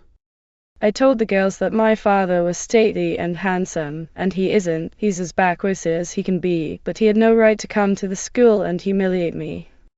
I saw your father, Carol said, and I liked his honest face and the merry twinkle in his kind blue eyes, and if you are better educated than he is, remember that it is your father to whom you owe it. My great-grandfather, Gladys, had a royal title offered to him by the King of England, but he refused it, saying that he would rather remain simply a minister of the gospel and a gentleman. There is a book down in the library called The Making of Royalty that tells all about it, and my name is in it as being the youngest member of the American branch of the family of Lawrence. I was the youngest member then, but now there are the twins. Gladys Merle gasped. To think that she had been trying to snub a girl whose ancestor might have been royalty and wouldn't. An hour later, the pupils of Linden Hall Seminary were amazed to see Gladys Merle Jones and Carol Lawrence enter the dining room together. The next morning, Gladys telephoned to Buffalo and asked her father if she might come up and spend the day with him. Mr. Jones was overjoyed and decided that a headache had been the cause of the outburst of the day before. After the young ladies of Linden Hall heard no more about Gladys Merle's great wealth. Chapter 12. A Wish Fulfilled. A week, crowded with new and delightful experiences, had passed since Adele Doring and her friends had arrived at Linden Hall Seminary. The girls from their side were well started in their classes, and having resolved to study earnestly, they spent much of their time with their books, but of course there were the recreation hours and the free time and long rambles accompanied by the youngest teacher, Miss Merritt, and horseback rides down the beautiful wood roads with the riding master, Mr. Haley. One day when the girls were leaving their classes, Janet Nagel met them in the corridor and told them that Madame de Ruby wished them to remain in the library for a while and come to her office one by one as their names would be called. What could it mean? Had they broken any of the rules, they wondered as they filed into the large quiet room which happened to be unoccupied. Before they could discuss the matter, Madame de Ruby's door opened and Bertha Angel was called. Little Betty Bird clutched Adele and whispered, "Oh, Deller, do you suppose Madame de Ruby would mind very much if I went in with you? I'm scared to go alone." Scared of what, little one? Adele asked merrily. Madame de Ruby is not a witch. She is as kind and motherly as she can be. 5 minutes passed, and Bertha came out of the office smiling as though her visit had been a pleasant one. Doris, you're to go in next, she said. When the door had closed behind Doris, Betty seized Bertha and whispered, What happened to you in there, Birdie? Were you scared? Of course not, Bertha declared. Madame de Ruby just wanted to know which courses I preferred taking and if I cared to study music and languages. I suppose you told her that you would like to study Chinese and Greek, the little girl said. Bertha laughed gaily. No Beddikins, she replied. Your guess is all wrong, but I did tell Madame de Ruby that I would like to take Latin and French. Oh wait, moaned the child dismally. And I suppose now she will expect us all to want to be as wise as you are. But Betty said no more, for the office door was opening and her own name was being called. With a wild look at Adele, she disappeared, to return in a very few moments, her pretty face dimpled with smiles. Oh, Madame de Ruby is a perfect dear, she exclaimed. I'll never be scared of her again. I just know that I'm going to adore her. Last of all, it was Adele's turn, and when she came out of the office, her eyes were shining like stars. Oh, girls, she said. Something wonderful has happened. Come up to our room as quickly as ever you can, and I will tell you all about it. Much mystified, the girls trooped after their favorite, and when they reached their sun-flooded apple blossom alley, they clamored. Delo, do tell us what it is. You look as though something ever so nice was just about to happen. See if you can guess. That maiden exclaimed. It's the one thing that I've been wishing and wishing for the very most of all. Oh, then it will not be hard to guess, Betty Bird declared. It must be that Gertrude Willis is coming to Linden Hall. Adele nodded brightly. Sit down, everybody, and I'll tell you all about it. Down on the floor they sat in a semicircle. They found this better for confidences than being scattered about the room on chairs.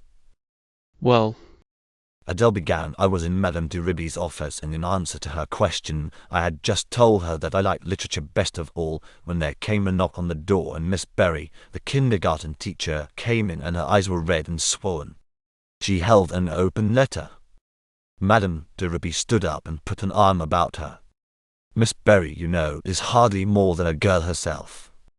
They had both forgotten about me, and I was wondering if I ought to leave the room when the teacher said that her little brother was ill, and cried for her day and night, and she did so want to go to him. Of course you must go, Madame de Ruby said kindly. Ask Marie to help you pack, and I will have Patrick bring around the bus. You ought to be able to catch the afternoon train. When Miss Berry was gone, Madame de Ruby telephoned to the stables, and then she sat down and looked thoughtful for a moment. At last, turning to me with a smile, she said, "Adele, I was just wishing that I knew some real nice older girl who would like to come to Linden Hall and help teach the very little ones in exchange for her tuition." Girls, when I heard that I almost cried out in delight. However, I tried to hide my joy and I said as quietly as I could, "Madame de Ribby, I know just such a girl and I'm sure that you would like to have her." Then I told her all about our darling Trudy. Madame de Ribby was ever so pleased and she told me to write and ask if Gertrude can come next Saturday, and since that will be day after tomorrow, I must pen the epistle at once. She ended, springing up and skipping to her desk. Then, when the letter had been mailed, the girls from Sunnyside waited in almost breathless eagerness to know whether or not their dear friend could join them at Linden Hall. Chapter 13. The New Teacher. Great was the excitement in Apple Blossom Valley on Saturday morning. Adele was up before the rising bell, and as soon as she was dressed, she tapped on each of the neighboring doors, calling, "Wake up. Maybe Gertrude is coming today." I'm so glad that it is Saturday. Betty Bird declared. Perhaps Madame de Ribby will allow us all to go to the station to meet Trudy, and won't we hug her though? But we're not sure that she is coming. Bertha Angel said. I'm sure. Adele declared. Oh good, there's the breakfast bell, and now maybe we shall hear something about it. Just as the 8 girls were tripping down the wide front stairs, a telephone rang in Madame de Ribby's office. Marie, a maid, appeared from the library to answer it, but a second later she came out and beckoned to Adele. "Please, miss, will you answer the phone?" "It's long distance and I'm not good at hearing," she said. With a rapidly beating heart, the girl took up the receiver. "Is this the Linden Hall boarding school?" A faint voice inquired. Yes, it is. Adele replied. This is Mr. Willis, and I wish to say that my daughter Gertrude is leaving on the early morning train and will reach Linden at 2 o'clock this afternoon. Oh, goody. Mr. Willis, I'm so glad. This is Adele. Tell Trudy the bus will be at the station to meet her. Goodbye." Adele turned around with shining eyes and found Madame de Ribby smiling down at her. "So your friend can come," she said kindly. "I am very glad. Would you girls like to ride down in the bus to meet the train?" Thank you. We would just love to. Adele declared. The other pupils were already gathered in the dining room when this group entered, and they wondered at the 8 shining faces. Something must have happened to please those girls from Sunnyside, one of the seniors remarked. And something surely had. Adele. Peggy Pierce exclaimed when they were once again in Apple Blossom Alley. Where is Gertrude to sleep? All of the beds on this corridor are occupied. Perhaps I would better go back to my old room. Evelyn Dartmoor suggested. No, indeed. Adele declared. Betty, if Madame de Ribby is willing, don't you think that we could have another single bed in here for Gertrude? Oh, Della, I'd love to have her with us. The little one cried, clapping her hands gleefully. Then I will go at once and ask for permission. Adele said.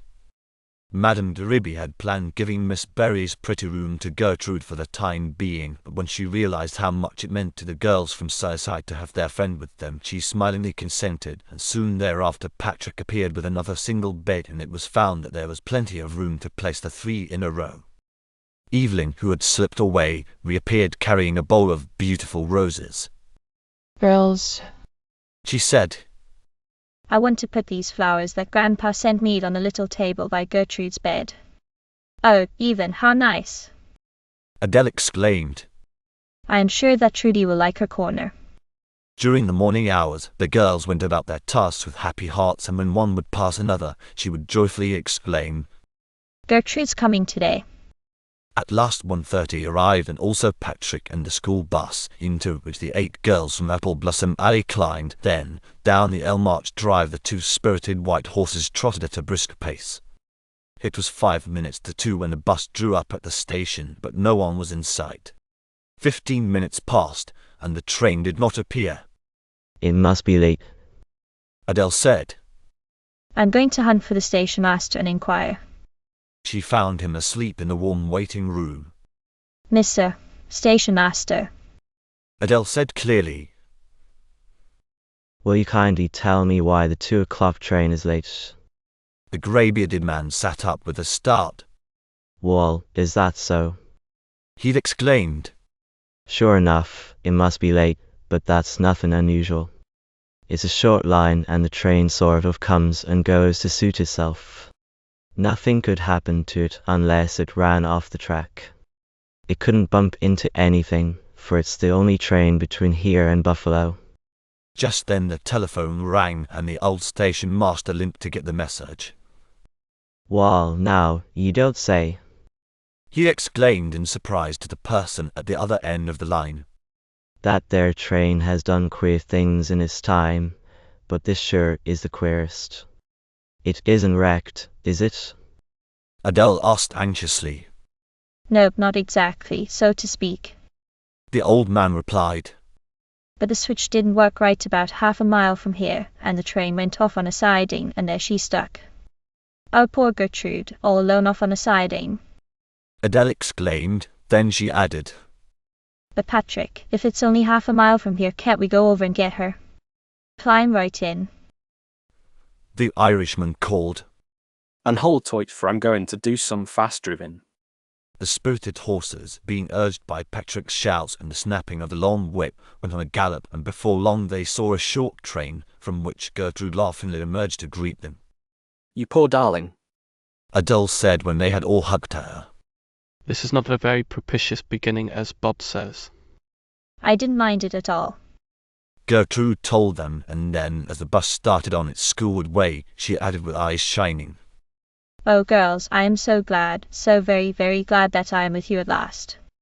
I just know that we are going to have the happiest times together. Gertrude little dreamed that she was soon to meet someone in the neighborhood of Linden who eventually would bring even greater joy into her life. Chapter 14. Orphan Elise. Madame de Ruby had been charmed with her youngest teacher, and on Monday Gertrude took to Miss Berry's place and smiled lovingly down into the uplifted faces of her 10 pupils whose ages ranged from 5 to 7. Before the hour was over, the tots loved her, and when at last the bell of dismissal rang, they crowded about her, and seated in the low rocker she held many of them in her arms and told them of the pleasant times they were to have all together. One, a golden-haired little girl of 6, stood back holding her dolly close and watching the merry group with wistful brown eyes. Then a kindly-faced woman in cap and apron came to take the little ones to the nursery, but this child did not go. Believing that she was alone, Gertrude sat for a moment looking out of the window and thinking of the brothers and sisters at home, perhaps just a bit lonely, when she felt a small hand touching her timidly. Looking down, she beheld the sweet face of little Elise gazing up at her.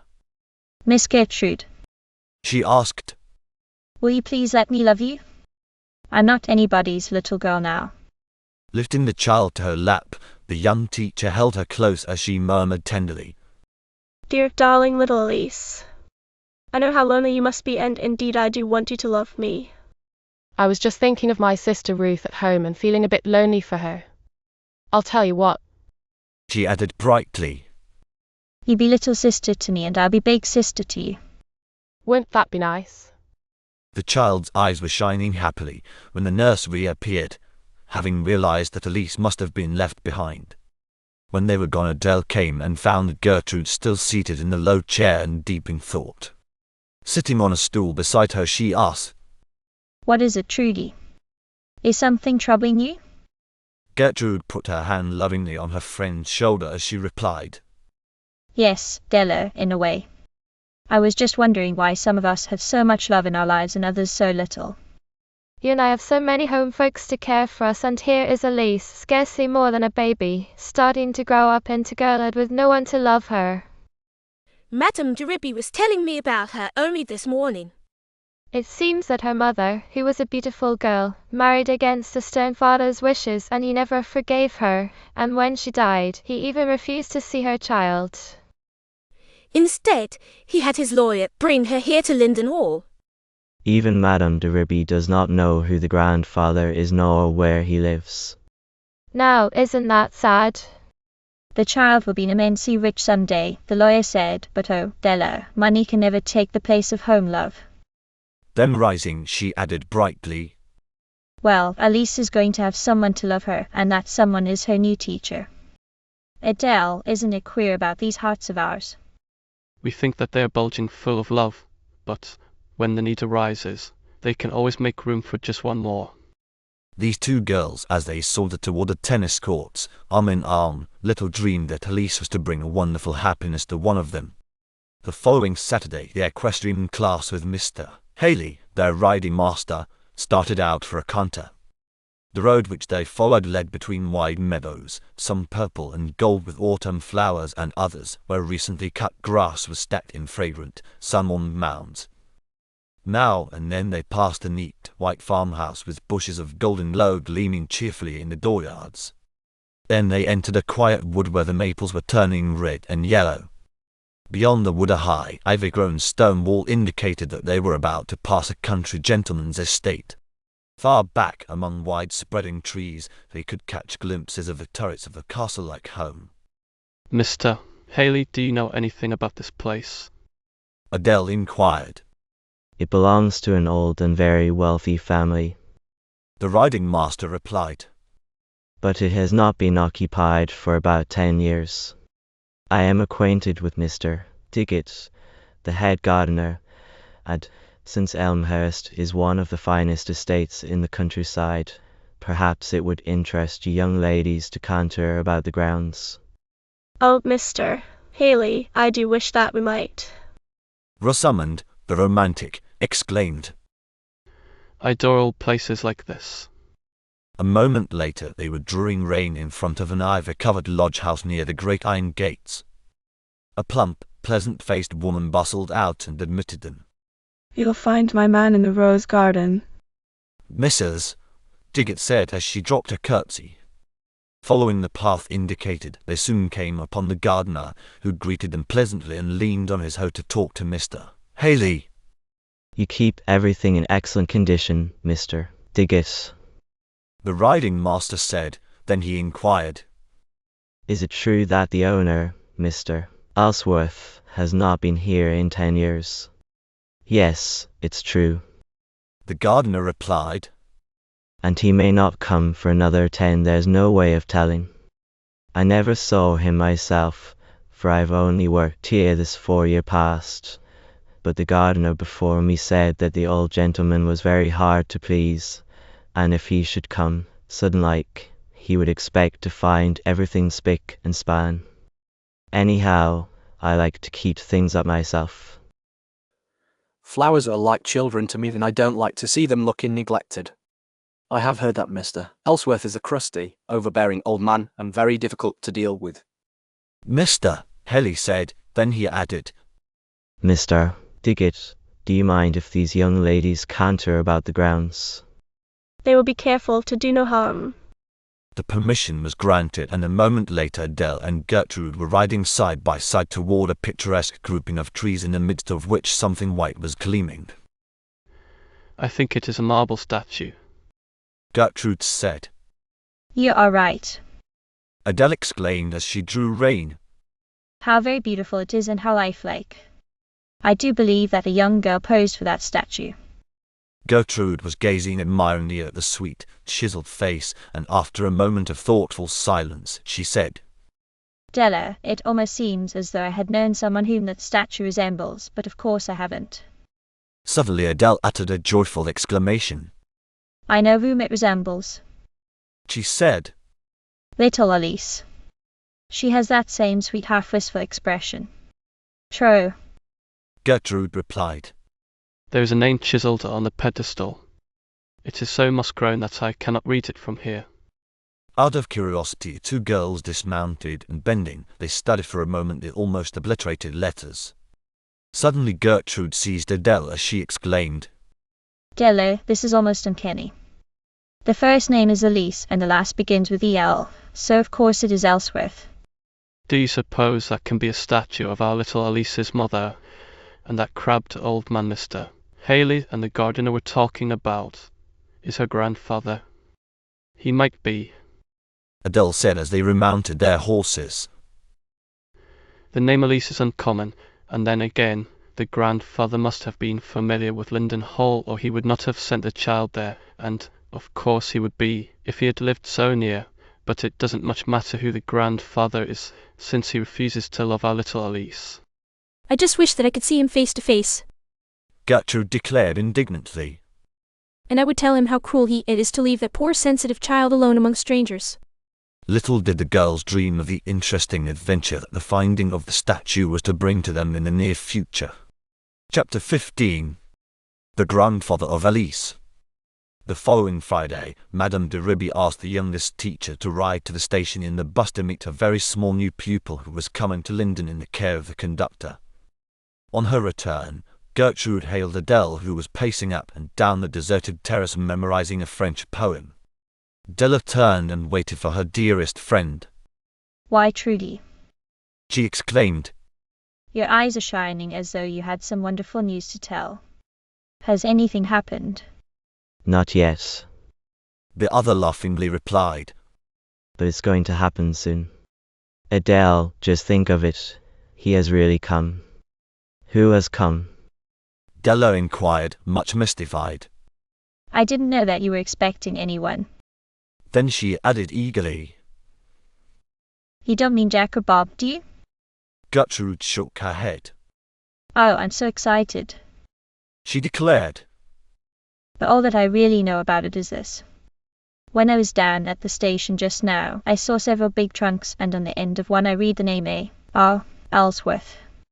Of course, that is a crabbed old gentleman who lives at Elmhurst, and now, if only I can find a way, I am going to call upon him and tell him what I think of him for neglecting poor little Elise. Just then a gong sounded which called the girls to their classes, and they went indoors, both very much interested in the possible owner of the trunks. The next day, being Saturday, the opportunity for which Gertrude had been wishing came in the form of an errand which Madame de Ribby asked her youngest teacher to do, since Patrick and Billy were both otherwise engaged. About 1.5 miles from the school was the farm of Mr. O'Rourke, and he was who provided butter and eggs and chickens and vegetables whenever they were needed at Linden Hall, and this day Gertrude had been asked to ride to the farm and order turkeys for their approaching Thanksgiving dinner. Ask Adele to accompany you, if you wish, Madame de Ribby had said, and Gertrude fairly flew up to the corner room where she found her dearest friend alone. The momentous hour has arrived. Gertrude exclaimed. We are to go on an errand which leads us past the iron gates of Elmhurst. But Trudy, you never would dare to ride up to the house and ask to speak to that dreadful Mr. Ellsworth, would you? He might not be the grandfather at all, and if he is as grouchy as everyone says, your visit would not be a very pleasant one. But I intend to take you along to protect me. Gertrude laughingly declared. Do close that book, Adele. You ought not to study French on Saturday. Let's don our riding habit as soon as ever we can. It was a glorious Indian summer day with a soft, sun-warmed breeze wafting to them pleasant fragrance from wood and field. The two girls rode along, sometimes silently enjoying the loveliness of the morning and again talking together, wondering what the outcome of their visit would be. If they could have known, perhaps they would have passed Elmhurst without entering. They were soon at the lodge house, and the neat little woman appeared and opened the gates. Good morning, Mrs. Diggett, Gertrude said in her friendly way. Do you remember us? We are pupils from Linden Hall, and we were here recently with Mr. Haley, our riding master, but today we have come to call upon Mr. Ellsworth, if we may. There was a surprised expression on the woman's face, and then she said, Like as not, Mr. Ellsworth will be pleased to see you. Just ride up to the big house and inquire. Leaving their horses hitched to the iron posts by the side of the drive, the two girls ascended the broad stone steps and lifted the heavy knocker on the carved oak doors. Then they waited, their hearts fluttering in excitement. A trim maid appeared, and upon hearing that they wished to see Mr. Ellsworth, she bade them enter the library and await a bit. The girls were charmed with the high-ceiled, mahogany-furnished room which combined elegance and comfort. A log was burning on the fireplace, over which hung the portrait of an old man, whose eyes, under shaggy brows, looked sharply down at them.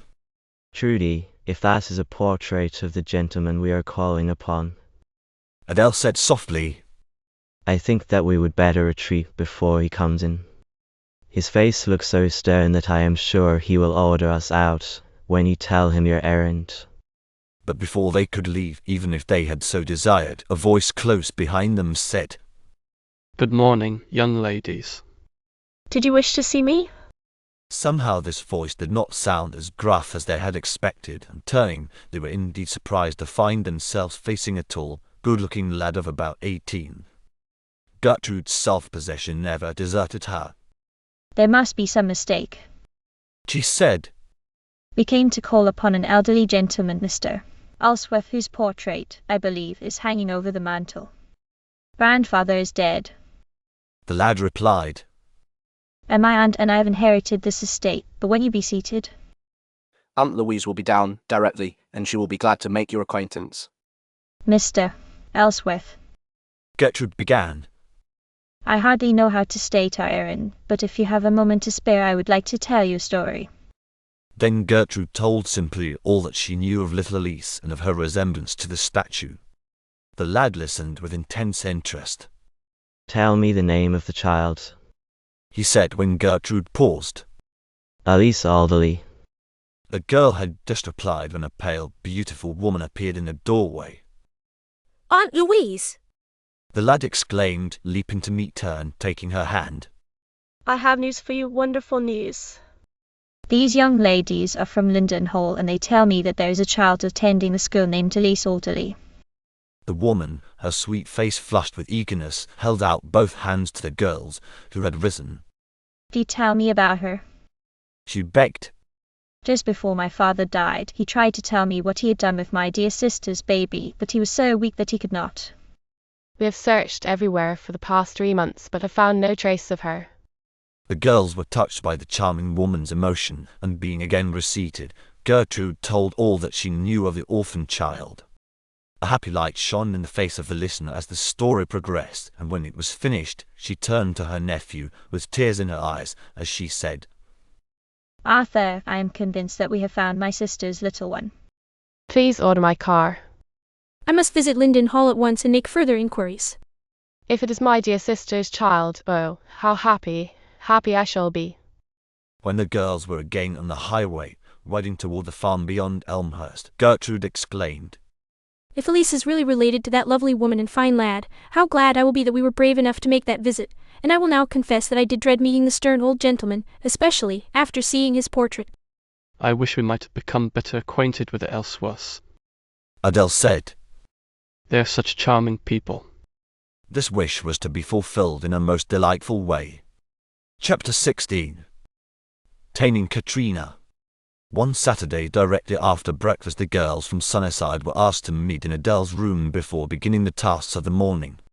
What does it mean? Doris Drexel inquired. This is my practice hour, and Professor Patz has given me such a difficult piece to learn. We won't keep you but a moment. Adele said. Sit down, everybody, and I will tell you all about it. In a semicircle in front of the fireplace they sat, and all turned wondering eyes toward Gertrude and Adele, who had called the meeting. There's recently come to our school. Della began. A young girl who might be very pretty were it not for a fretful and perhaps unhappy expression. In fact, she has been here 2 weeks, and I have not seen her smile once. Poor thing. Carol Lawrence exclaimed. Are you speaking of Katrina Mason? Yes, that is her name. Adele replied, then turning to Gertrude she added. You tell what Madame de Ribby wishes us to do. Yesterday I was in the office making my weekly report. The older girl began. When Madame de Ribby said, Gertrude, I am much troubled about our new pupil Katrina. She has been brought up by a wealthy and idolizing mother who has gratified her every wish. Realizing, perhaps too late, that she was spoiling her daughter, that mother has sent her to us, but unfortunately she is discontented and wishes to return to her home. You girls from Sunnyside have such pleasant times. I wish you would confer together and plan some way, if you can, to make Katrina happier. That will be a hard task. Peggy Pierce said. She is in one of my classes, and when Miss Shapley tried to insist upon Katrina's reciting, she stamped her foot and replied angrily that she had never been made to do anything against her will, and that she most certainly would not recite unless she wanted to. Poor little wild thing, she seems almost untamable. Evelyn Dartmoor said pityingly. Adele, have you and Gertrude thought of a plan? If the rest of you agree, I had thought it might be well to select one of us to call upon Katrina in her room this morning and perhaps invite her to join us this afternoon in some merrymaking. Madame de Ribby would grant us permission to do whatever we would wish. OH. Don't choose me. Betty Bird begged. I said good morning real pleasant like to Katrina only yesterday, and she tossed her head and walked past in the rudest manner. When I was a little girl, Doris Drexel began. We used to say a rhyme and point at each child in the ring to see who would be it. that would be a good way to select the one who is to call upon Katrina. You repeat the rhyme then. Gertrude suggested, and so Doris began. Roses, posies, violets so blue, somebody must be it and that somebody is you. Poor Carol is the victim. Betty Bird said sympathetically. The slender, pretty girl at whom Doris was pointing sprang up as she exclaimed brightly. I have nothing to do right this very minute, and so I will begin at once to try to tame little Katrina. Let us meet here at the 10 o'clock rest period, and I will report results. That will give me time to do my piano practice, Doris declared as she arose. The girls then went about their different tasks, each wondering what the outcome of the visit would be. On leaving the others, Carol Lawrence did not go at once to Katrina.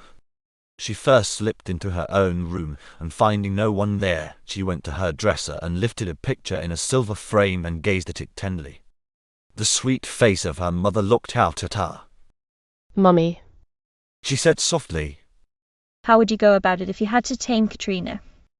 With loving kindness. The thought flashed to Carol.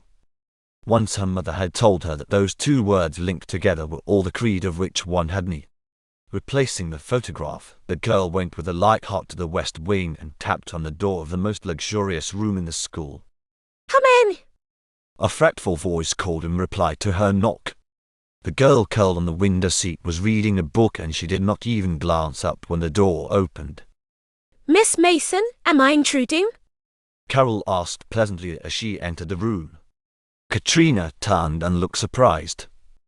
Oh, She said. I supposed it was a maid. Be seated if you want to. Betty was right. The girl was deliberately rude, but Carol would not leave until she had at least tried the power of loving kindness. Miss Mason, She began. Perhaps you have heard that just before Christmas we are to give a play, and I was wondering if you would like to take part. I am on the committee for selecting the actors. She added with her friendliest smile. Katrina tossed her head as she replied haughtily. Well, I certainly do not care for a servant's part, and I am told that is the only one that is not taken. Carol knew that this was true. How would you like to be one of the summer girls? She asked. That was to have been my part, but I will gladly let you have it. In fact, I would rather enjoy being her. it's such fun trying to speak the Irish brogue. Then, taking from her pocket a folded paper, she handed it to the astonished girl as she said. These are the lines that you would have to speak. I copied them on a typewriter, and they will not be hard to learn. Rosamond, Doris, and Betty are the other summer girls. I am sure you will like that part. Thank you. Katrina heard herself saying. She found it hard to be rude to Carol. Then she added impulsively. Miss Lawrence, I've watched you and your friends often. you seem to be so happy all together, but none of the girls here like me. They think I'm just horrid. Again the fretful expression in the face, which, for a moment, had been truly pretty. If you wish them to like you, Carol began. you might try loving kindness. Katrina looked puzzled. But how? She asked curiously. The visitor smiled. Isn't there something nice that you could do for the girls? I'm sure that if they knew that you wanted to be friends, they would be willing to come more than halfway. After a thoughtful moment, Katrina looked up with a smile. I might share the box of goodies which Mother sent me for my Thanksgiving treat. She said. Do you suppose they would like that? Oh, that will be a splendid way. Carol exclaimed joyously. And now let's plan how you're to do it. At the 10 o'clock rest period, Carol skipped into Adele's room where her friends were all eagerly awaiting her. Well, did you tame Katrina? Betty Bird inquired. Carol's face was shining. I do believe that Katrina is as nice as she can be underneath, she said. Then she added with a twinkle, which she tried to hide. At any rate, she is tamed enough to wish us to call upon her at 5 this afternoon. Now, girls, when we make this call, I want you all to act as though you really liked Katrina, and that will help you to like her, I am sure. We will do just as you say. Doris Drexel replied in a doleful tone. But I'm quite sure that we are going to be dreadfully bored. A happy surprise awaited the girls. Chapter 17. An unexpected spread. Carol, upon leaving Katrina's room, went at once to the office, and Madame de Ribby gladly granted the permission which was requested. The matron was sorry indeed for the fretful, discontented girl, and she believed that the wholesome, happy maidens from Sunnyside would be the best companions that she could possibly have. At the hour of 5, Carol again entered Apple Blossom Alley and found the others waiting for her to escort them to Icelander, as Peggy Pierce called Katrina's room. No, remember, the leader warned. Everyone is to be just as charming as she knows how.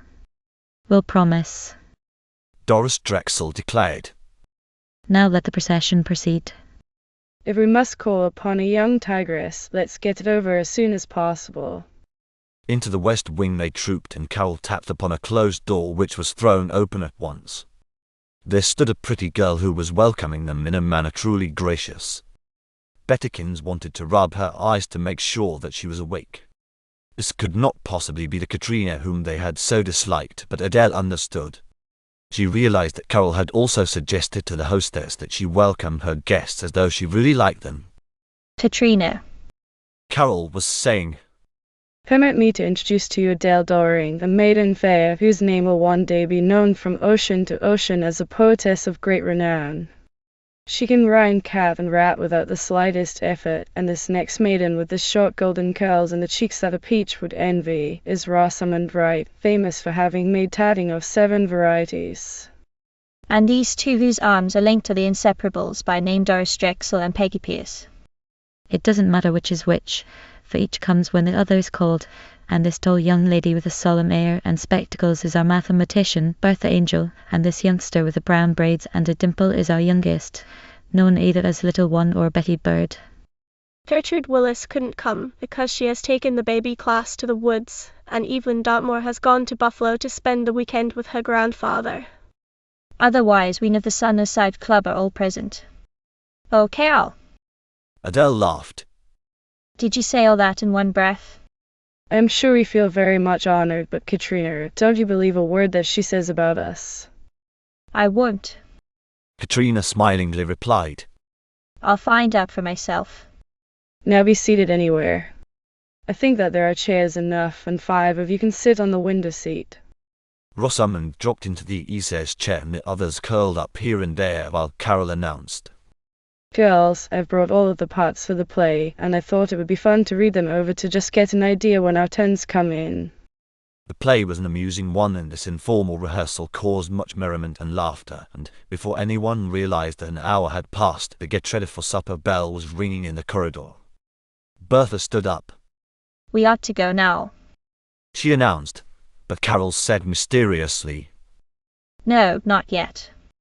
Just sit ever so still and see what is going to happen. The visitors looked surprised but did as they were told. Some of them had noticed that one corner of the room was screened in a manner which suggested that something was being hidden, but they had thought little of it until Katrina and Carol removed the screen and revealed a table laden with good things to eat. Oh, he! Squealed the irrepressible Betty Bird. Girls, aren't you glad that you were invited? Suppose you all sit on the floor now in a circle. Carol suggested. And then Katrina and I will pass the feast. Katrina, who had always had a maid to wait upon her, actually enjoyed the novel experience of serving her guests. Suddenly she thought of something. Oh, Adele, she exclaimed. Don't you suppose that your friend Gertrude Willis would be free and could join us now? Adele, who had been wishing that Gertrude was with them, sprang up as she said. I'm sure Trudy would love to come. I will go and find her. Gertrude, who had heard nothing about the taming of Katrina, was in the south wing wondering where all the girls could be, and she gladly accompanied Adele back to the party, where she was graciously received by the beaming hostess. On the floor they all sat in a big circle, and to each was given a plate heaped with cold turkey and cranberry jelly. Potato chips, olives, candy, frosted cookies, a huge chocolate cake, and grape juice completed the feast. Rosamund Wright was just about to begin on an olive when she surprised them all by exclaiming, Katrina, I just can't eat a bite of your part until I tell you that I'm sorry that I haven't been nicer to you. And Katrina replied simply, Rosamund, I was just thinking that the fault must have been mine. You see, when I was little I was a spoiled child, and I never smiled except when things happened to please me. It seems easy enough to be cheerful today while you all are here, but tomorrow I may forget. Carol laid a loving hand on the girl's arm as she said, We want you to be with us often, Katrina, and you will be, because we are to have rehearsals for the play every day now at the 4:30 recreation. And so was completed the taming of Katrina. Chapter 18. A Thanksgiving Dinner Party. Where are you girls? Adele called one crisp November day as she whirled down Apple Blossom Alley and entered the corner room where many of her particular friends were assembled. They looked up eagerly at her entrance, and Betty, noting that her hands were behind her, exclaimed in little girl fashion, Oh, Della, what are you hiding? If it's candy, I choose the right. It's better than candy, Adele declared. Do you all give up? It's a letter. Peggy Pierce said mischievously. Oh, Peg, that isn't fair. You peeked. Adele protested, then bringing the missive around front, she added, It was really sent to Gertrude, but she is busy with the baby class, so she asked me to read it to you. In 1,000 years you couldn't guess whom it is from or what is in it. Gertrude is delighted about it, and so am I. Della, you're so provoking. Please don't keep us suspended this way, as Bob says. Rosamund pleaded. Nothing exciting has happened in ever so long, not since we tamed Katrina. That was only last Saturday, and this is Wednesday. Adele replied merrily. I'll give you a tiny hint. It's an invitation from a neighbor. Oh, well, I know then. Doris Drexel sang out. For the only neighbor with whom we are any of us acquainted are those nice Elsworths about whom you and Gertrude were telling us. Right you are, Dory dear. Now, lend me your ear and you shall hear. Adele chanted as she sat on the rug tailor-wise and unfolded the pale blue sheet of notepaper. My dear Miss Gertrude and Miss Adele. To read. Ever since you were here, I have been wondering how I can thank you both for the great happiness that you have brought into my life. Words are inadequate to express my gladness, and I want you to come over and see for yourself how joyous is the little girl whose welfare you had so much at heart. If Madame de Ribby is willing, I would like you to dine with us on Thanksgiving Day. OH. Moaned Betty Bird. I thought it was going to be an invitation for all of us. So it is. Adele said brightly. I haven't finished reading. Then she continued. Our table will accommodate 20, and as there will only be 6 of us, will you kindly extend my invitation to your friends from Sunnyside? If Madame de Ribby consents, we should be pleased to have you come at 2 and spend the afternoon on Thursday. Your most grateful friend, Louise Ellsworth. Oh, what glorious fun that will be. Peggy Pierce exclaimed. It will give us a chance to wear our pretty party dresses. Mine is blue and brand new, and I am wild to appear in it. The other girls were equally glad. They had no time to express their pleasure, for at that moment Gon was calling them to their classes. Madame de Ribby's permission was readily obtained, and Betty Bird declared that she just knew that she wouldn't sleep a wink, but the next morning Adele had to throw a pillow to awaken the little maiden. Betty, she called. You can't guess what's going to happen today. The youngest rubbed her eyes, and then, leaping out of bed, she pirouetted about gleefully while the older girls bade her to watch out for pins. Thanksgiving Day had dawned golden and bright, and the girls were so excited that the morning hours seemed to drag, but at last the noon repast was over, and they flocked to Apple Blossom Alley to deck themselves in their prettiest finery. At 1 o'clock many of them, with completed toilets, were in the corner room admiring one another and bubbling over with joyous anticipation when there came a knock at the door. Peg, please open it. Adele was busily fastening Betty's hardest hooks. It was Marie, the maid, carrying a long, large box. For Miss Gertrude, she said with a smile. Oh, Trudy, who do you suppose has been sending you flowers? Exclaimed Rosamond, the romantic. I can't guess, but we will soon know. The other said brightly as she snipped the yellow cord. Oh. What pretty curly chrysanthemums. Doris Drexel cried. Here's a little envelope, Trudy, she added, lifting it from the blossoms and handing it to the older girl. They are from Arthur Ellsworth for all of us, Gertrude said. How nice it was of him to send them.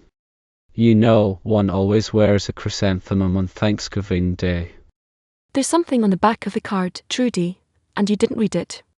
Suppose you read it then, Bettikins.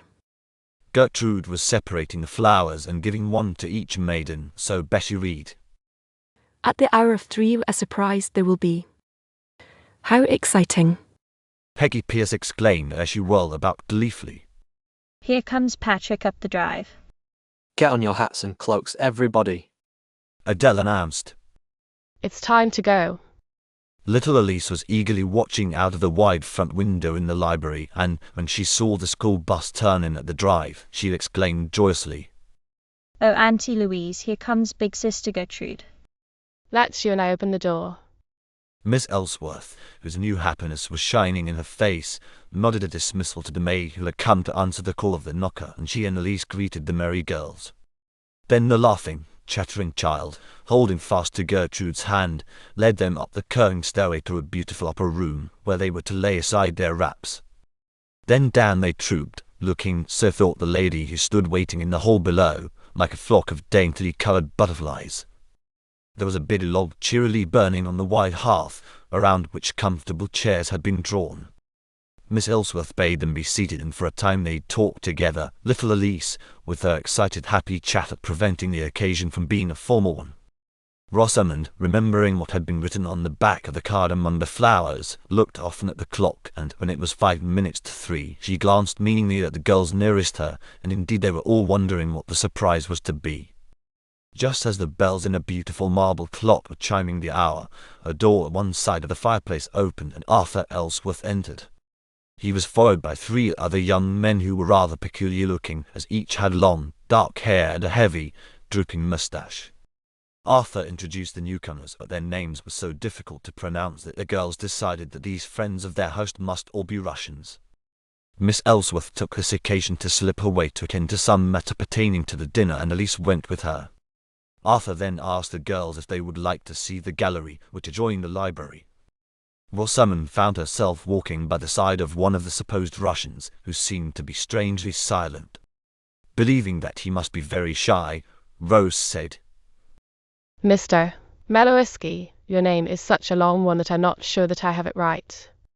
Then, not knowing what else to say, she inquired, Is this your first visit to London? Yes, mademoiselle, it is, was the reply. The girl was puzzled. Surely she had heard that voice before. She turned and looked intently at her companion and saw a pair of blue eyes twinkling with mischievous laughter. Bob Angel, she cried. If you had not spoken, I never should have recognized you, but you couldn't disguise a voice that I have heard ever since I was knee-high to a grasshopper. How Bob laughed as he pulled off the wig and moustache. Adele, whirling about, clapped her hands merrily. Oh, Rosie, she exclaimed.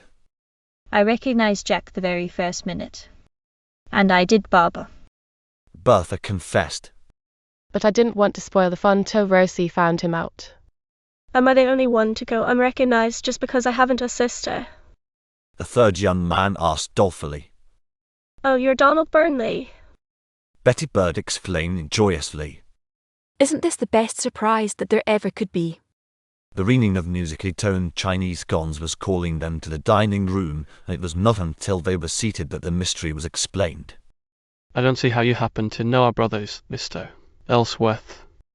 Adele said, turning at once to Arthur. I went to school with them in Dorchester. That lad replied. When you told me that you were from Sunnyside, I afterwards, in thinking of it, wondered if you were related to Jack Doring, and I wrote him to inquire. When I found that he and Bob both had sisters at Linden Hall, I decided, with Aunt Louise's permission, to invite them to our Thanksgiving party. Donald, being my particular pal, I also included, although you are none of you especially interested in him. Peggy and Betty exchanged quick, twinkling glances, and Adele hurriedly led the conversation in a safer direction, not knowing what those mischievous maidens might say. After dinner the young people sang and danced until twilight brought Patrick and the bus. The girls thanked Miss Ellsworth for the delightful afternoon, and each received a loving hug from little Elise. The boys accompanied the guests back to the school, as Adele and Bertha were eager to introduce their nice brothers to Madame de Ribby. The matron was pleased with all four of the manly boys and invited them to visit the school whenever they wished. Then, as they were to return on the evening train to Buffalo, Arthur drove them to the station in his car, and the girls waved until they had disappeared. Well, that certainly was a happy surprise, Adele declared when half an hour later the girls in their gaily colored kimonos were gathered in her room and sat around the fire to talk over the party. Do you know? Betty Bird suddenly exclaimed. I think Arthur Ellsworth is the nicest boy, and I really believe that he particularly likes our beloved Gertrude. Biddikins, what an imagination you have, the young teacher said, and then there was a chorus of merry good nights, for the lights-out gong was sounding in the corridor. Chapter 19. Just skipping along. When Thanksgiving was over, the girls from Sunnyside devoted many hours to earnest study preparing for the mid-year examinations that were to be held in December, but also there were frequent times of merrymaking. During the last week in November the snow came, and Bettykins, who had never outgrown her childish joy in it, gave a shout of delight when she awakened one Saturday and found the ground, trees and fences a sparkling white. An hour later the older girls, standing in the library windows, laughed to see their youngest member taking an active part in a lively game of snowballing with the small primary pupils. Then, one day there came another invitation from their kind neighbors, the Ellsworths, and this time every girl at Linden Hall was invited. It was an old-fashioned sleigh ride party, and Farmer O'Rourke appeared with his lumber wagon on runners. In the bottom there was a soft, cushiony depth of clean straw. Arthur Ellsworth followed with another roomy sleigh in which, smiling and bowing to the waiting girls, sat Miss Ellsworth and little Elise. Such a merry ride they had uphill and down, tooting upon horns that Arthur had provided, and ending at the mansion-like home of Elmhurst. There in the spacious library, a huge log snapped and sparkled on the wide hearth, and the 48 girls, slipping off their warm wraps, sat on the chairs, floor, everywhere, and were helped by Arthur and the maid to steaming chocolate and delicious sandwiches. Little Elise, hopping among them like a fairy, announced that this was her very own party, and Miss Ellsworth, smiling at the little girl whom she so loved, agreed. Yes, this is Elise's birthday, and when I asked whom she would like to invite to a party, she replied that she wanted all of the nice girls at Linden Hall. A week after this jolly affair, rehearsals on the play were begun in real earnest, and Katrina, who now laughed as often as the others, made a very graceful and pretty summer girl. But when at last the evening arrived, it was Carol's truly amusing impersonation of an Irish maid that sent the delighted audience into gale after gale of laughter. When it was all over, she was presented with a huge bouquet of pink carnations tied with wide green ribbons. Well, it's certainly a good thing that I was too snobbish to take that. Katrina exclaimed when everyone had surged up and congratulated the beaming maid. The play wouldn't have been a success at all without you as Nora. Carol gave this little maiden a friendly hug, and then darted away to take off the wig and paint. Midwinter exams were not so dreadful after all, and each dweller of Apple Blossom Alley emerged from them with high marks, and then satchels were packed and away they went to their homes for the holidays. The jolly pirates were at the station to meet the train when it pulled into Sunnyside, and after much laughter and joyous greetings, the several sleighs in waiting bore the girls away to their homes and devoted families.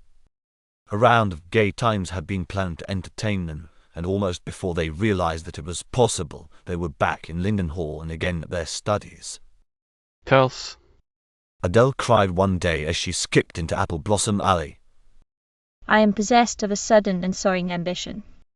I have decided to compete for the French essay medal, which is awarded by Madame Van de Heaton every year on the first day of February. Oh, Delaire, you'd have to study terribly hard to win that. Marie Leclerc is also trying for it, and she is of French descent. Betty Bird declared. Nothing venture, nothing have. Doris Drexel chanted. Work, work, and then work some more was a certain author's rule for gaining success. Bertha Angel told them. Your ambition is a laudable one, my dear friend Adele, and I will lend you my assistance by hearing you recite your words. It is better to fail than never to try. Carol laughingly added. Doesn't someone else know a suitable adage? Failures are stepping stones to success. Evelyn Dartwood chimed in, and the cheerful expression in her beautiful face would have delighted her grandfather could he have seen it, but he knew from her letters that she was finding happiness in the companionship of Carol. But when the contest took place, it was won, as Betty had prophesied, by Marie Leclerc. Adele sincerely congratulated the winner and greatly admired the medal, which had come from France, and secretly determined to try again next year if she chanced to be at Linden Hall. Her own essay won second place and honourable mention in the school archives.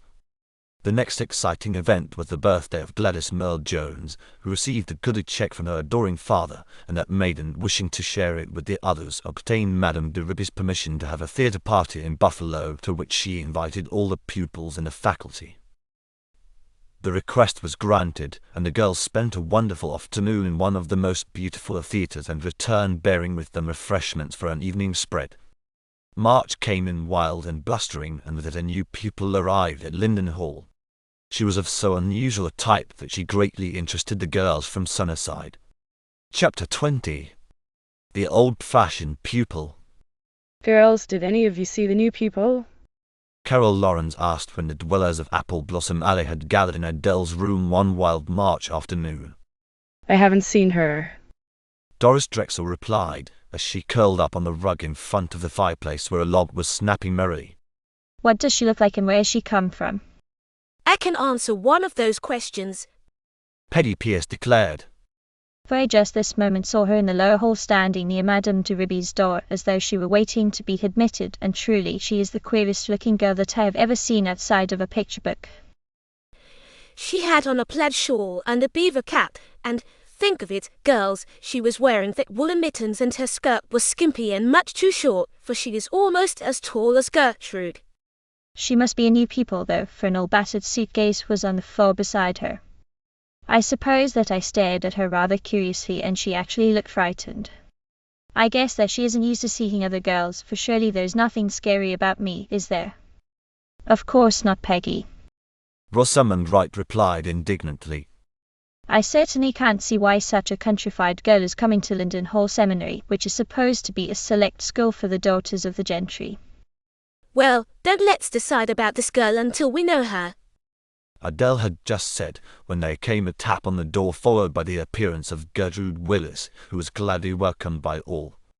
Peggy Pierce sprang up from the easiest chair and offered it to the newcomer.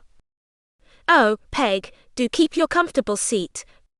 The older girl urged with her winning smile. Truly, I feel much more at home on the floor. The other maiden replied as she sat down tailor-fashion by her chum Doris. I can't stay but a moment. Gertrude said. Madame de Ribby wishes me to come to her office at 4:30. We have a new pupil, it seems, who is unused to the ways of girls, and Madame de Ribby wishes me to meet her and take her under my wing, so to speak. Oh, moaned Doris Drexel. I know what that will mean. You will have to spend all your free time coaching her, and we won't see anything of you, and if it's that gawky country girl Peggy has just been telling us about, you won't find much pleasure in her company, I'm sure of that. Well, girls, Gertrude said brightly as she arose. You remember that one of the mottos that we chose for our Sunnyside Club was, the only creed of which we have need is the art of being kind. You are right. Adele exclaimed. I am afraid that we do forget sometimes. Bring the new pupil back with you and we will all help to make her feel at home. Then, when Gertrude was gone, the girls took out their mending and tons and needles flew, while they wondered what the new girl would be like. Half an hour later there came a tap on the door and Adele sprang up to open it. Gertrude smilingly entered, leading by the hand a young stranger whose dress was too short in skirt and sleeve as though she had long since outgrown it. Her face was tanned by sun and wind and her dark hair was tightly braided, and as Peggy had said, there was an almost startled look in the big brown eyes that were unusually beautiful and expressive. The girls about the fireplace arose to greet the newcomer. This is Matilda Perkins. Gertrude said kindly. She has come to be one of our Linden Hall family. Then, turning to the stranger, she added in her friendliest manner. Matilda, I'm not going to tell you the names of these 8 maidens just at first, but you will quickly learn them. Suppose you and I occupy the window seat. Oh, girls? She chattered on. I do believe that I smell popcorn. Did you pop some while I was away and eat it all up? We did pop it while you were away. Betty Bird agreed. But we saved every kernel of it to share with you and Matilda. Then, opening the closet door, she brought forth a big Chinese bowl brimming over with fluffy white kernels. Clap your 2 hands, everybody. Betty then sang out. You may each have all that they will hold. Sewing had to be abandoned for a time, and the girls purposely chatted together that the newcomer might become used to them and their ways. Glancing at her a few moments later, Adele was glad to see that the startled expression had vanished from those wonderful brown eyes and that instead they were twinkling with amusement. The girls, although they said little to Matilda directly, included her in a general way as they talked about the exams only a week ahead, and at last, when Marie, the maid, rapped and told them that Madame de Ribby was now ready to receive the new pupil in her office, the girl arose and said without a trace of her former shyness, Thank you all for the pleasant time. And then she was gone. As soon as they were sure that Matilda was out of hearing, Peggy Pierce tiptoed over to the door and locked it. Then she said, Now, Gertrude, do tell us all you know about her. She certainly is a new type of girl to me. Well, Gertrude began. Even Madame de Ribby does not as yet know much about Matilda. she told me that about 2 weeks ago she received a letter from an old friend of hers, Bishop Wesley. His sister went to school with Madame de Ribby in France, and they are still devoted friends. Now and then the good bishop has sent a pupil to Linden Hall, but it has always been a girl from a home of wealth and refinement, and so when the bishop wrote that he would like to send another little friend of his, Madame de Ribby replied that she would gladly receive Matilda even though the rooms are really all taken. Of course she was expecting a pupil of the type that the bishop usually sent, but when she saw this countrified girl, Madame de Ribby, who his kind was personified, said that for a moment she was puzzled to know what to do. The only bed unoccupied is in the room of that English girl who came at Christmas, the one who considers herself too good to associate with any of us. The others gasped and Rosamond asked, Gertrude, do you mean that this Backwoodsy girl with that awful name, Matilda Perkins, is to room with the snobbish Lady Stuck-up? Trudy nodded, and Peggy, whose bump of mischief and merriment seemed sometimes to be more prominent than her bump of sympathy, laughingly declared, Girls, it would be as good as a circus to see them when they first meet. Oh, Peggy, how can you speak that way?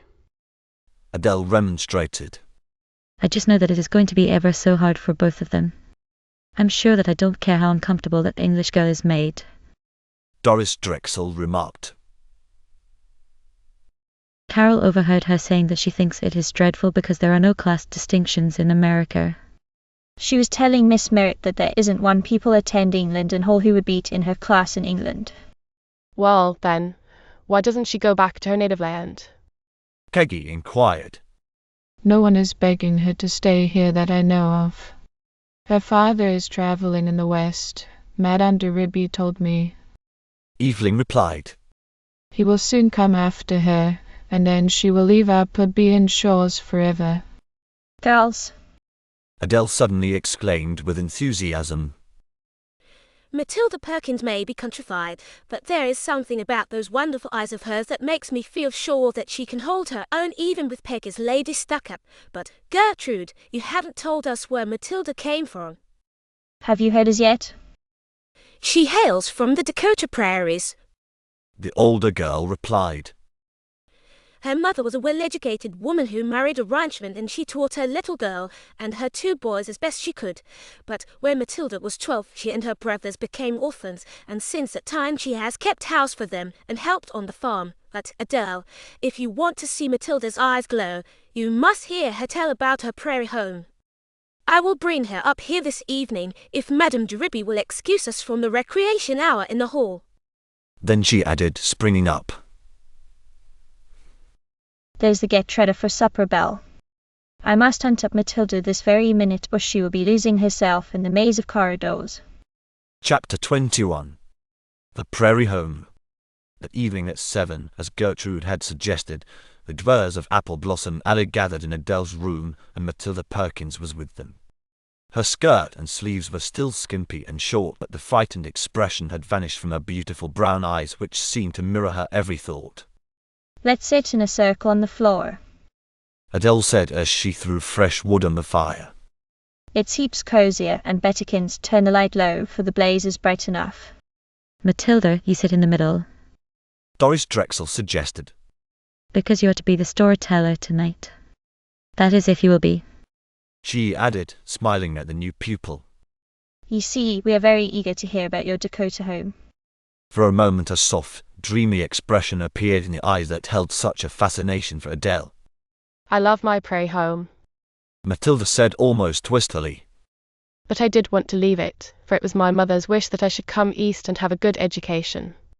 What is a prairie like? Peggy asked as Matilda paused. Oh, it's wonderful. The strange girl replied, turning toward the speaker eyes that fairly glowed. There's a wide stretch as far as you can see of waving wheat and corn, golden in the sunlight, with here and there clumps of bright-colored flowers. Blackbirds, with shining purple-black coats, spring up in a flock when you walk in the corn, and, too, there are meadowlarks and orioles, but that is only in the summer. In the winter there are blizzards that drive fiercely across the plain, and the snow piles so high that often I do not leave the house for weeks, except now and then to go to the sub-buildings where the chickens and cattle are kept. As soon as they can, the boys dig tunnel past to each outhouse, and then they shovel the snow away from the windows so that I can have daylight for my work. It was during those snowed-in weeks that I did most of my studying. I had a queer library of my own, perhaps you will think. It contained very few books, and they were the Bible, Ivanhoe, Nicholas Nickleby, Cranford, Little Women, Rebecca of Sunnybrook Farm, Alice's Adventures in Wonderland, and the Almanac, besides the textbooks that were used in the country school. I read them over and over on my long shut-in days and evenings, and then sometimes when the boys were away, I would curl up by the fire and listen to the wind that shook the house and wonder if there would ever be anything different. Then, last winter we had a very exciting adventure in a blizzard, and it brought me great good fortune. Oh, do tell us about it, please. Adele implored. Matilda Perkins had often told stories aloud when she was a little girl on the prairie. Sometimes her audience had been only her dog, Shep, or again a row of cornstalks that she pretended were children, but tonight, for the first time in her 15 years, she was called upon to tell a story to real girls of about her own age. The eager interest plainly seen in the 9 pairs of eyes turned toward her swept away the last vestige of her shyness as she told the story as simply and as dramatically as she would have done had she been telling it to Shep or to the cornstalks. Winter was half spent, she said, and we were beginning to think that perhaps there would not be the long, severe blizzard that year, when one afternoon Brother Basil came in from the sod house where we kept the smoked meat with a heavy hand over his shoulders. Thought I'd better lay in a good supply, he explained. Looks pretty threatening over toward the west. Shouldn't wonder if we had a blizzard before night. I think you're a good weather prophet, Brother Cedric said as he threw more twisted straw on the fire. We don't use wood on the prairie, you know, because there isn't any wood to use. In the late fall, when there is little farm work to be done, we spend hours twisting straw into hard knots, and this we store away for winter use. Well, I said as cheerfully as I could, if the blizzard is coming, we'll have to let it. We'll be snug enough in here. I have heaps of potatoes back of the stove, and there's plenty of twisted straw. Then I asked Cedric to light the lanterns that were hanging from the rafters overhead. Basil sliced the meat and soon led supper cooking. It was growing colder every minute, and before we had finished, we heard a mournful sound in the distance, which made me shudder, though the room was warm. In another moment a blast of wind shook the house, and though it was still late afternoon, it suddenly grew very dark. We heard the cattle bellowing with fright above the shrieking of the oncoming storm. For hours it raged, and though we could not see it, we knew that the snow was falling heavily. "Hang a lantern in the window," I said to Basil. "If anyone happens to be out in this storm, he may be able to find his way to our house." Cedric shook his head. "If there's anyone out in this blizzard," he said, "heaven help him, for me and mine could not." Now, it was right at this moment that I was sure that I heard a voice calling. "What was that?" I asked, listening intently. "Nothing but the wind," Basil replied. There was indeed something almost human about the shrieking of the wind, but I was not satisfied. I put my ear to the crack of the door and listened. Then I beckoned to Basil and said, "I am sure that I hear someone calling for help." My younger brother was convinced that he, too, heard, and without saying a word, he put on his greatcoat and started for the door. Cedric tried to hold him back. "This is foolishness," he cried. "You couldn't help anyone who might be out in this blizzard. Why risk your own life?" "If I were the one out there, I'd want somebody to try to save me," was all that my brave brother said. Then he opened the door and went out. Our dog Shep bounded after him. The cutting heat and wind blew in our faces, and we had to push with all our strength to close the door again. For a moment Cedric, my older brother, paced up and down the room, and then, with a face sternly set, he whirled about and exclaimed, "Sister, I can't stand by and let Basil risk his life alone." I'm the oldest and the one who should have gone. Dad told me that I was to take his place when he died, so I must go and bring Basil back. While he was talking, he put on his slicker and beaver cap, and again the door opened and closed, and I was left alone. I took the other lantern down from the rafters and hung it in the south window. Then I threw more twisted straw on the fire and filled the kettle that there might be plenty of boiling water when the boys came back.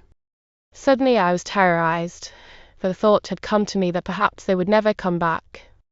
Then I happened to glance at our mother's picture standing on the mantel beside the Bible that she had given to me, and somehow I felt comforted, and I thought, surely God will not let my brothers perish when they have gone on an errand of mercy. It seemed hours to me, but it really had not been long, when above the shrieking of the storm I heard the barking of Shep. I ran to the door and opened it wide, caring nothing for the wind and sleet that swept into the room. I peered out into the darkness, hoping, fearing. Was the faithful dog coming home alone? No, for I saw a figure, 2 of them, and they were carrying a third. In another moment they were inside. The seemingly lifeless form had been placed on the lounge and Basil helped me close the door. The stranger whom they carried was rather elderly, with iron grey hair. His eyes were closed and he looked so white that I thought he must be dead, but Cedric and Basil were convinced that this was not so. They rubbed his hands and face with snow, and I prepared a hot drink to give him as soon as he recovered. At last he opened his eyes and smiled. Such a kindly face he had. The boys helped him to father's armchair, which always stood near the fire, and I wrapped him in a blanket and gave him the drink. When this was finished, he said, "Well, little daughter and big sons, you have saved my life and risked your own, than which a man can do nothing nobler." Then he told us that he was a bishop, and that he had been visiting on the Sioux reservation.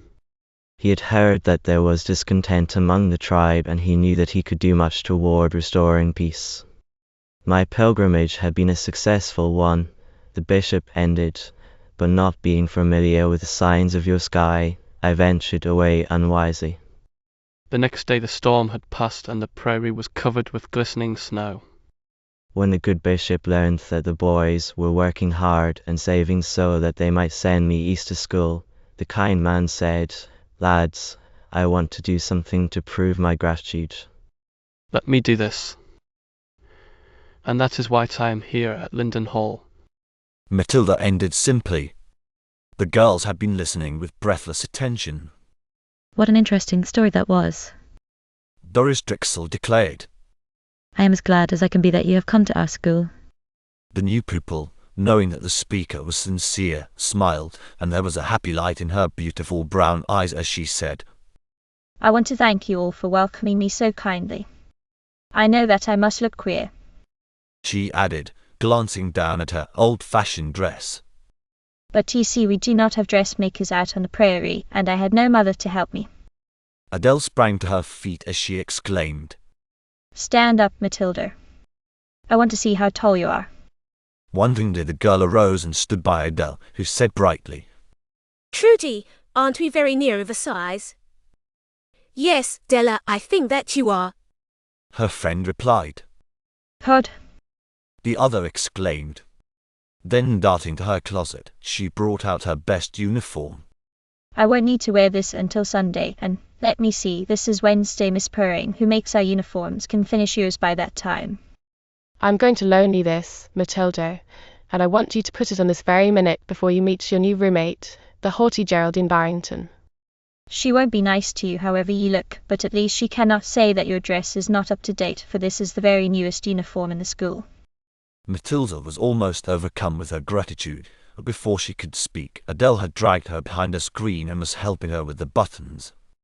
A few moments later, the other girls were amazed at the transformation that had been wrought, for Adele had also loosened the pretty hair which had been braided so tightly.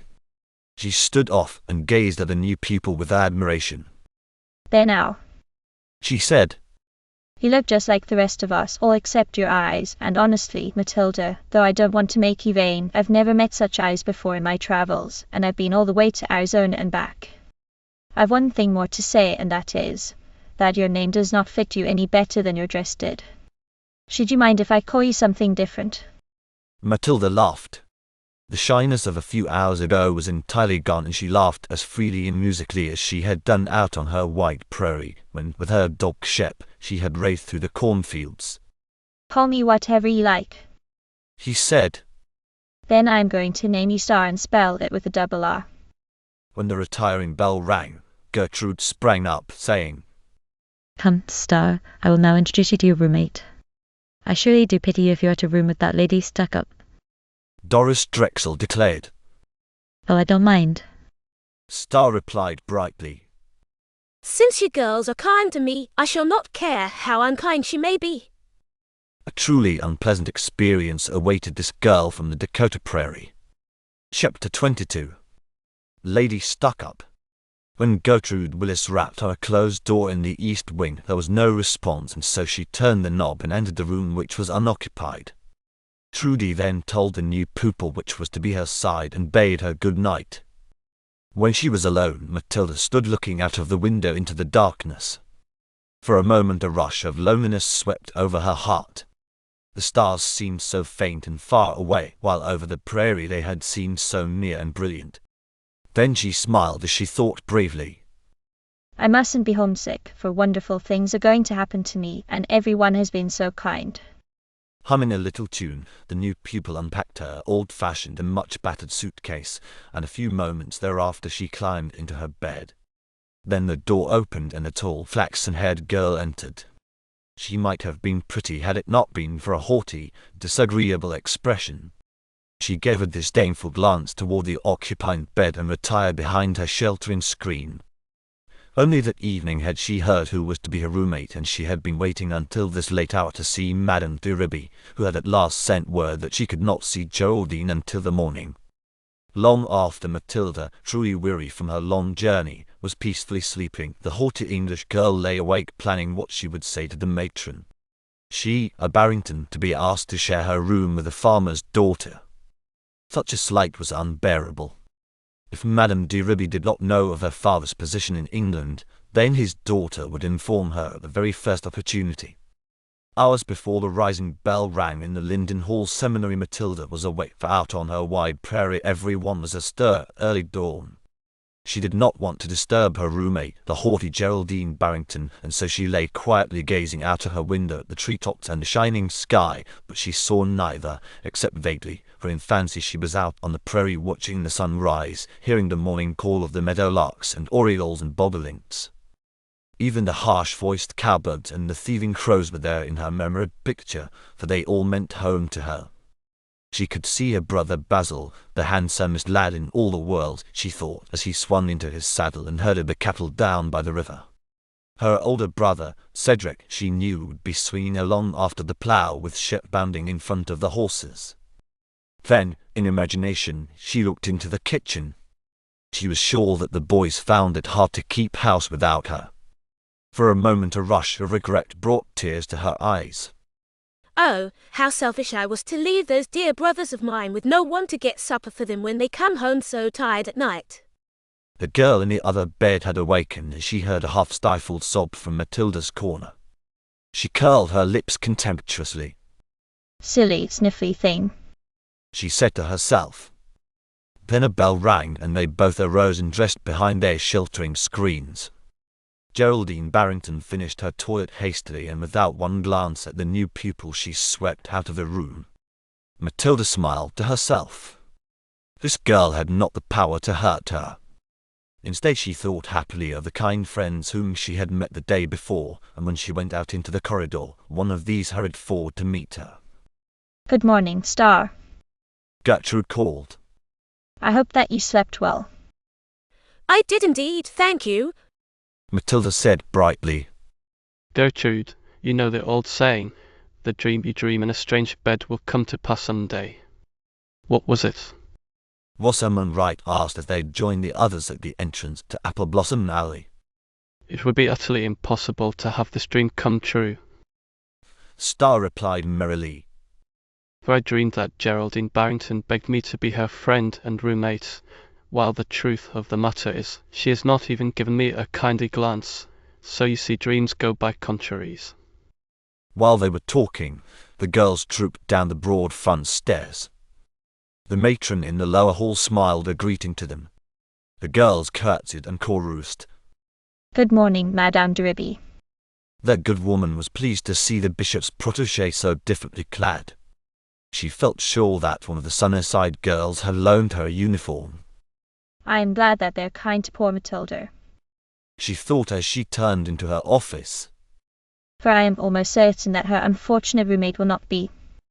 As soon as the door was closed, there came a rap upon it, and when Madame de Ruby reopened it, she found an angry and indignant Geraldine Barrington standing outside. Come in, she said kindly, feeling almost sure that she knew what the visitor had to say, nor was she wrong. Madame de Ruby, the girl began. I wish to notify my father that I want to be removed from this school at once. In England I was never called upon to associate with anyone in a class beneath me, and I certainly shall not begin doing so now. What would my friends at Barrington Manor think of me if they knew that I was rooming with a girl named Matilda Jane Perkins, who wears a plaid shawl for a coat, a beaver cap for a hat, and thick woolly mittens instead of gloves? I had told you, Madame de Ruby, that I did not care to make the acquaintance of anyone here. My father pays my tuition, not to have me humiliated, but in order that I may continue my education while he is obliged to be in the States. The matron listened gravely to this indignant torrent of words, and when the girl paused, she said not unkindly, Be seated, Geraldine. I am sorry that you have been so distressed, and if there were a single unoccupied room in the school, I would gladly give it to you. It would be impossible for me to communicate with your father for the next 2 weeks, as he has informed me, and you too, I believe, but he will be travelling on the desert and will not expect mail for a fortnight. Geraldine tossed her head. Well, if I am obliged to stay in this school for that long, I at least will not sleep in the same room with a farmer's daughter. There was a sad expression in Madame de Ruby's grey eyes. For a moment she was thoughtful, and then she said, There's a small room in the cupola which is unoccupied. I'll have it prepared, and you may sleep there tonight if you prefer. I most certainly do prefer, the girl replied as she rose and left the office. An hour later, when she returned to her room, planning to pack her trunk preparatory to having it moved to the cupola, she found Matilda seated in an easy chair on her own side of the sunny bay window. She held a pad and pencil and was writing a letter to her faraway brothers. The prairie girl heard a door open and someone enter, but, acting upon the advice of her counselors, she did not glance up, but continued her writing as though she were alone. Geraldine deliberately turned her back toward her roommate. Matilda glanced at the flaxen head and there was a sad expression in her wonderful eyes. Poor girl. She thought. How much happier she would be if she could forget that she is a Barrington and realize that really we are all of us just folks. At that moment there came a rap on the door and Peggy Pierce called. Star, are you there? We want you to come to Apple Blossom Alley. When Matilda was gone, Geraldine happened to glance at the writing desk on the other side of the room. There she saw a small red book which was lying open as though it had recently been written in. The English girl would have scorned anyone else who would have done a thing so dishonorable, but so great was her curiosity to know what this plebeian girl could have written in her diary that she deliberately locked the door and, picking up the small book, she read. March the 6th. Linden Hall is such a wonderful place and many of the girls have been so kind, especially Adele Doring and Gertrude Willis. My roommate, Geraldine Barrington, is the most beautiful girl in the school, or at least she would be if she had a pleasant expression. She is very haughty and proud, and the girls say that is probably because she is English, and yet my own dear mother was born in England and lived there until she was 17, and she was very kind to everyone, but perhaps mother did not belong to the haughty class. I am certainly glad that she did not, for they are not very pleasant to live with. Geraldine tossed her head as she thought. Well, I certainly agree that her mother did not belong to my class in England. I cannot imagine anyone who would marry a Perkins associating with the Barringtons. She belonged to tradespeople or the serving class, no doubt. Perkins is the name of my chum's butler. A door down the corridor opened and voices were heard approaching. Geraldine quickly closed the book and slipped it back into its place on the desk. She had just unlocked the door and seated herself when a flock of girls trooped into the room. They pretended not to see her, though of course they did. She had whirled her chair about and her back was toward them. Oh, Star, what a pretty room you have. Peggy Pierce exclaimed as she sat on the window seat and heaped the sofa pillows back of her. Geraldine flushed. Those were her very own pillows and she did not care to have them crushed, but she wisely decided to say nothing. Sit down, everyone. Peggy called. And let's tell Star all about the rules of the school. It never would do to have her breaking them. The girls sat on the floor, tailor fashion, and from their twinkling eyes it could be plainly seen that a spirit of mischief possessed them. What would happen to me if I did break a rule? Star inquired. Peggy lowered her voice to a stage whisper as she said, Something dreadful, I can assure you. You would be sent to the cupola room, and there isn't any one of us brave enough to stay there all night. Geraldine was of course listening, although she pretended to be reading. She knew that they were talking about the very room which Madame de Ribby had said that she might occupy that night. Why wouldn't one want to sleep there? Asked the innocent Star. Because. Peggy replied in a hollow whisper. That room is haunted. Some folks say they don't believe in ghosts, but they'd better sleep in the cupola for a few nights and see what they'll see, and hear what they'll hear. Nina Best had it last, and she told Madame de Ribby she just wouldn't sleep there another night. I don't know who is to have it next. Peggy gave a mischievous sidelong glance at the back of Geraldine's head, but the girl pretended to be deeply interested in her book. Is there a story about the ghost? Star asked. Tell it to us. Luckily Peggy had an active imagination. Yes, she said in a hollow voice. It was midnight when Nina was awakened by the creaking of her door. She knew that she had locked it before retiring. Frightened, she sat up and flashed on the light. There was no one in the room and the door was closed and locked. Thinking that it might have been her imagination, she tried to sleep and was just dozing when she heard stealthy, creeping steps coming across the floor. Again she flashed on the light and again there was no one there. Nina then decided to leave the light burning for company. After a time, as nothing had happened, she fell asleep, when suddenly she was awakened by a low moaning sound. The light went out, and in the darkness she could see a white figure drifting toward her bed. She tried to move, but could not, and then an icy cold hand was laid on her forehead. Nina says that she screamed so loud that in another moment Miss Sharpley and Miss Merritt were at the door rapping to be let in. Nina was a nervous wreck the next day and left school to recuperate. I surely don't envy the girl who is to have the cupola room next. For myself, I would prefer a flesh and blood roommate, whoever she might be. Peggy concluded with a mischievous glance at Matilda. Geraldine sprang up and taking her hat and coat she hurriedly left the room. Well, I guess I scared her ladyship enough. Peggy declared. There wasn't a word of truth in what I was saying. I just made it up as I went along. Poor Geraldine. Matilda laughed. Now she will have to choose between a farmer's daughter and a ghost. Just then a bell rang and Peggy leaped to her feet, declaring that it was her practice hour, and the other girls went with her. When Matilda was alone, she stood for a moment looking out of the window. She saw a little wood in a shimmer of spring green down the hillside, and since she had always lived on a prairie, she longed to know what a wood looked like. If only I had a hat and coat like other people, she thought. I would take a walk by myself. Then she added wisely, the girls whose friendship is worth having do not care what I wear, and moreover, everyone is busy at this hour, and no one will notice me.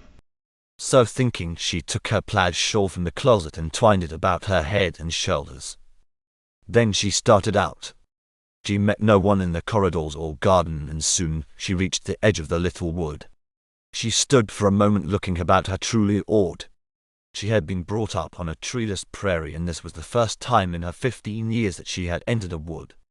There was a shimmer of pale green on the twigs that would soon be in full leaf. The ground was moist and ferns were beginning to uncurl. A warm breeze wafted to Matilda an exquisite fragrance. Her wonderful eyes brightened. Surely there must be some wild flower in blossom, she thought, and eagerly she went deeper into the wood to find it. The hill became steeper, and in places it was rocky. Again that exquisite fragrance, and she paused to breathe deep of it. Then it was that she spied something pink among the dry, brown leaves.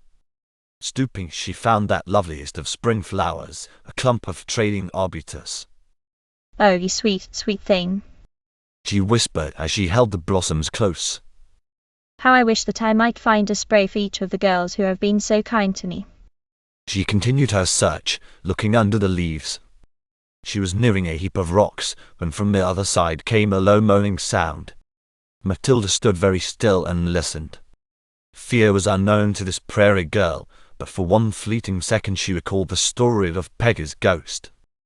Then, when the sound was repeated, she hurried in that direction. Beyond a clump of bushes was the figure of a girl lying on the ground. Matilda saw that it was Geraldine Barrington.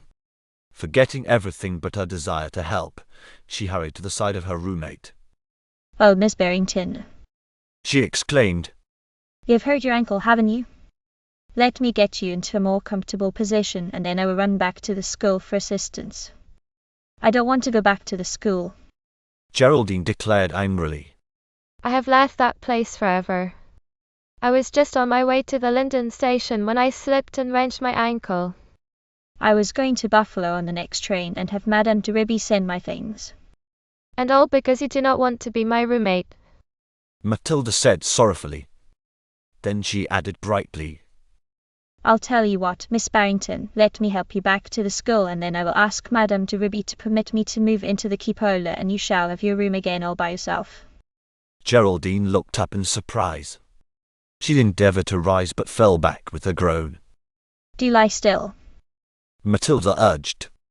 I'll run down to the road. I see a farmer driving this way, and I am sure that he will help us. It proved to be kind Mr. O'Rourke on his way to the seminary with the weekly supply of eggs and butter, and with his help Geraldine was carried to the wagon and made comfortable on the straw.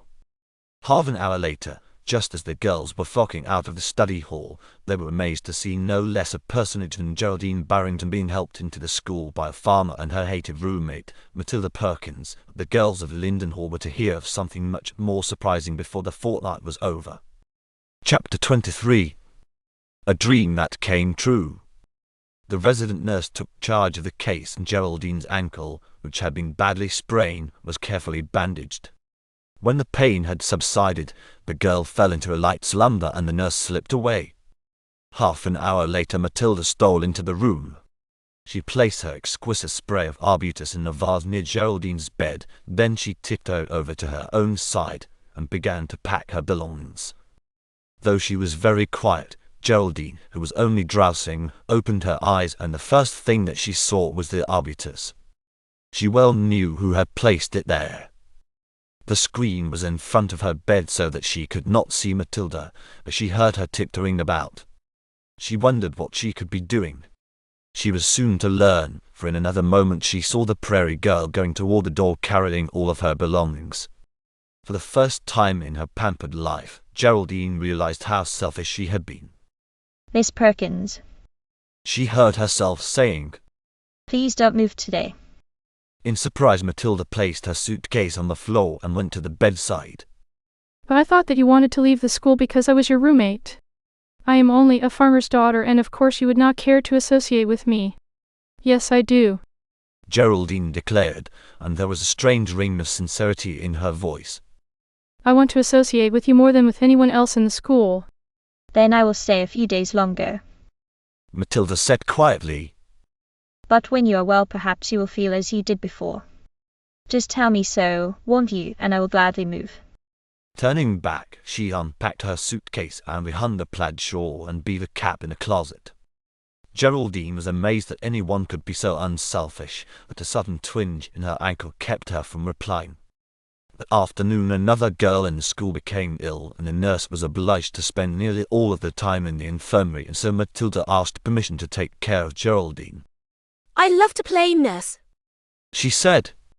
Mother was ill a long time, and so I know just how, and since I'm not to begin my classes until the spring examinations are over, I shall be glad to have something to do.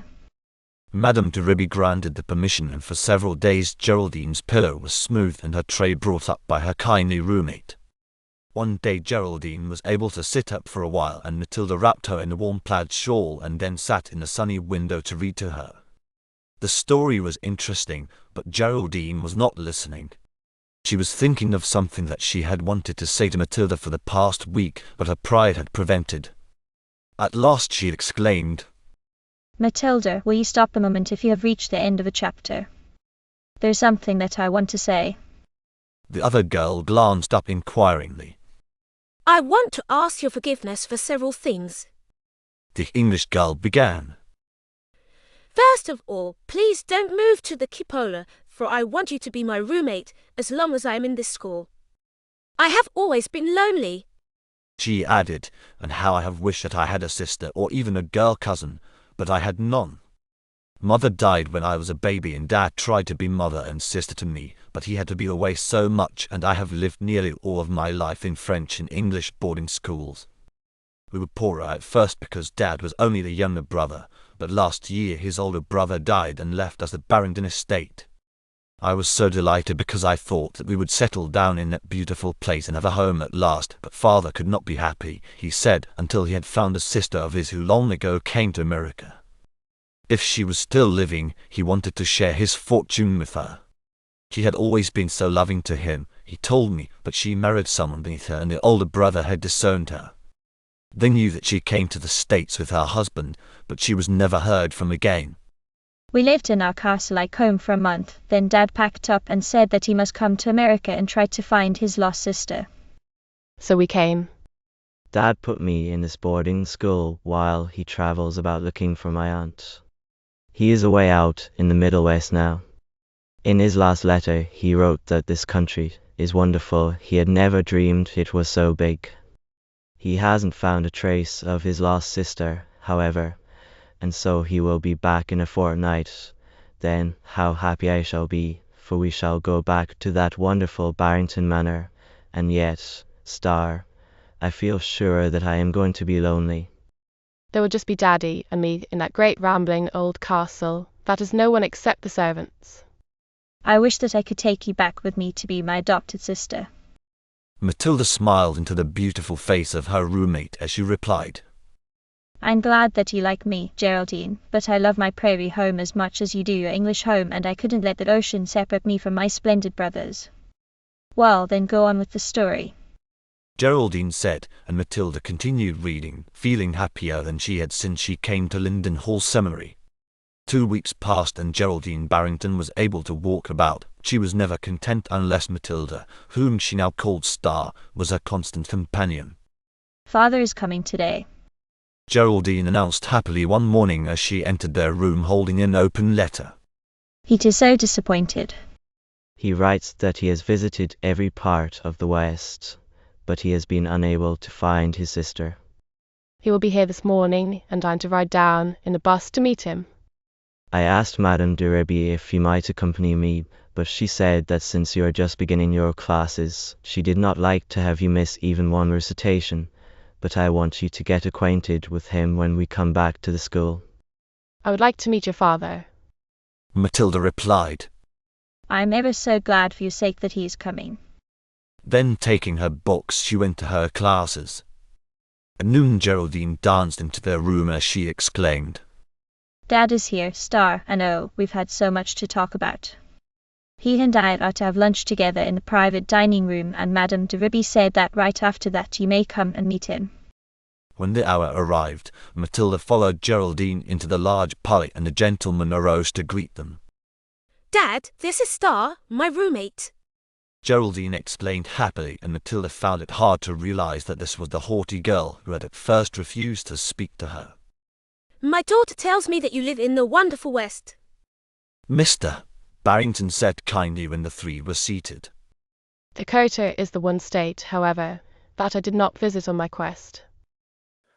All that I could see was a vast prairie, and I was sure that my sister, brought up with every luxury, would not be content to live there. Matilda flashed a smile at the speaker. Oh, Mr. Barrington, She exclaimed, I love the prairie. I wouldn't exchange it for all the terraces and gardens of the world. Then, fearing that she had been rude, she added, My mother was born in England, and she has often told me about the wonderful lawns and gardens about the home of her childhood. She lived at a place called Ivandale. Ivandale. The man repeated in amazement. What was your mother's name, Matilda, before she was married? It was Margaret Insley. I was named after father's mother. The gentleman caught both of her hands in his and his face glowed with excitement. Then your mother must have been my sister, he declared.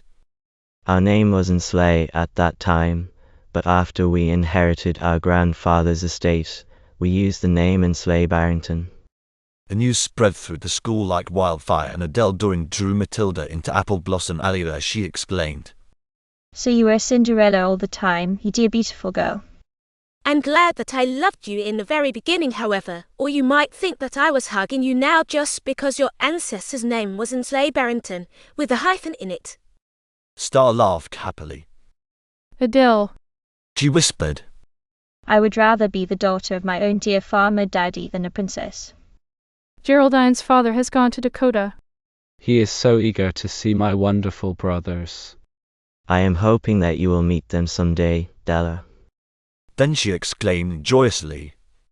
Do you suppose that sometime your mother would permit you to visit me? I'm sure of it. Adele replied happily. And I want you to visit me this summer before you return to the West. The girls little dreamed of the delightful something that was to happen for all of them during the long vacation which was rapidly approaching. Chapter 24. The C.E.T. Oh girls, you never could guess what's going to happen. Adele Doring called as she whirled into the corner room where she found all of her friends from Sunnyside busy with their week's mending. It must be something powerful exciting.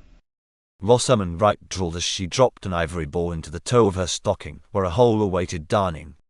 I know what I wish was going to happen. Little Betty Bird chimed in. I wish Madame de Reby would see that we need not have final exams. It would be heaps pleasanter to be promoted without them. Girls, do let Adele tell us about it. Carol Lawrence called. I know by her shining eyes that it is something ever so nice. Adele sank down in the cushiony window seat and looked around with a provokingly merry smile. She liked nothing better than to mystify her friends. You may have 3 guesses. she said. Tell us what letter it begins with. Peggy Pierce suggested as she fitted a patch carefully on her laboratory apron where a hole had been burned during an experiment. Oh, let me see. It might begin with several letters. Adele said. Well, I'll choose 3 since there are 3 words in its name, and they are C, E, P. C stands for circus. Chanted the irrepressible Betty Bird. Well, the C doesn't. Adele told her. Star looks as though she were about to see the light. Closing exercises are only 2 weeks away. That maiden replied as she sat thinking hard with threaded needle suspended in air. Oh, I do believe that I have it. Might it not been a closing exercise party? Star, you were well named. You are brighter than the shiniest constellation in the heavens. Adele cried. That's it. Madame de Ribby just told me that she had decided that we might have a party the night before we depart for our homes. We may invite our brothers, and that will provide us with escorts to check our baggage and all that sort of thing on the railroad journey. Oh, how nice! Carol Lawrence exclaimed.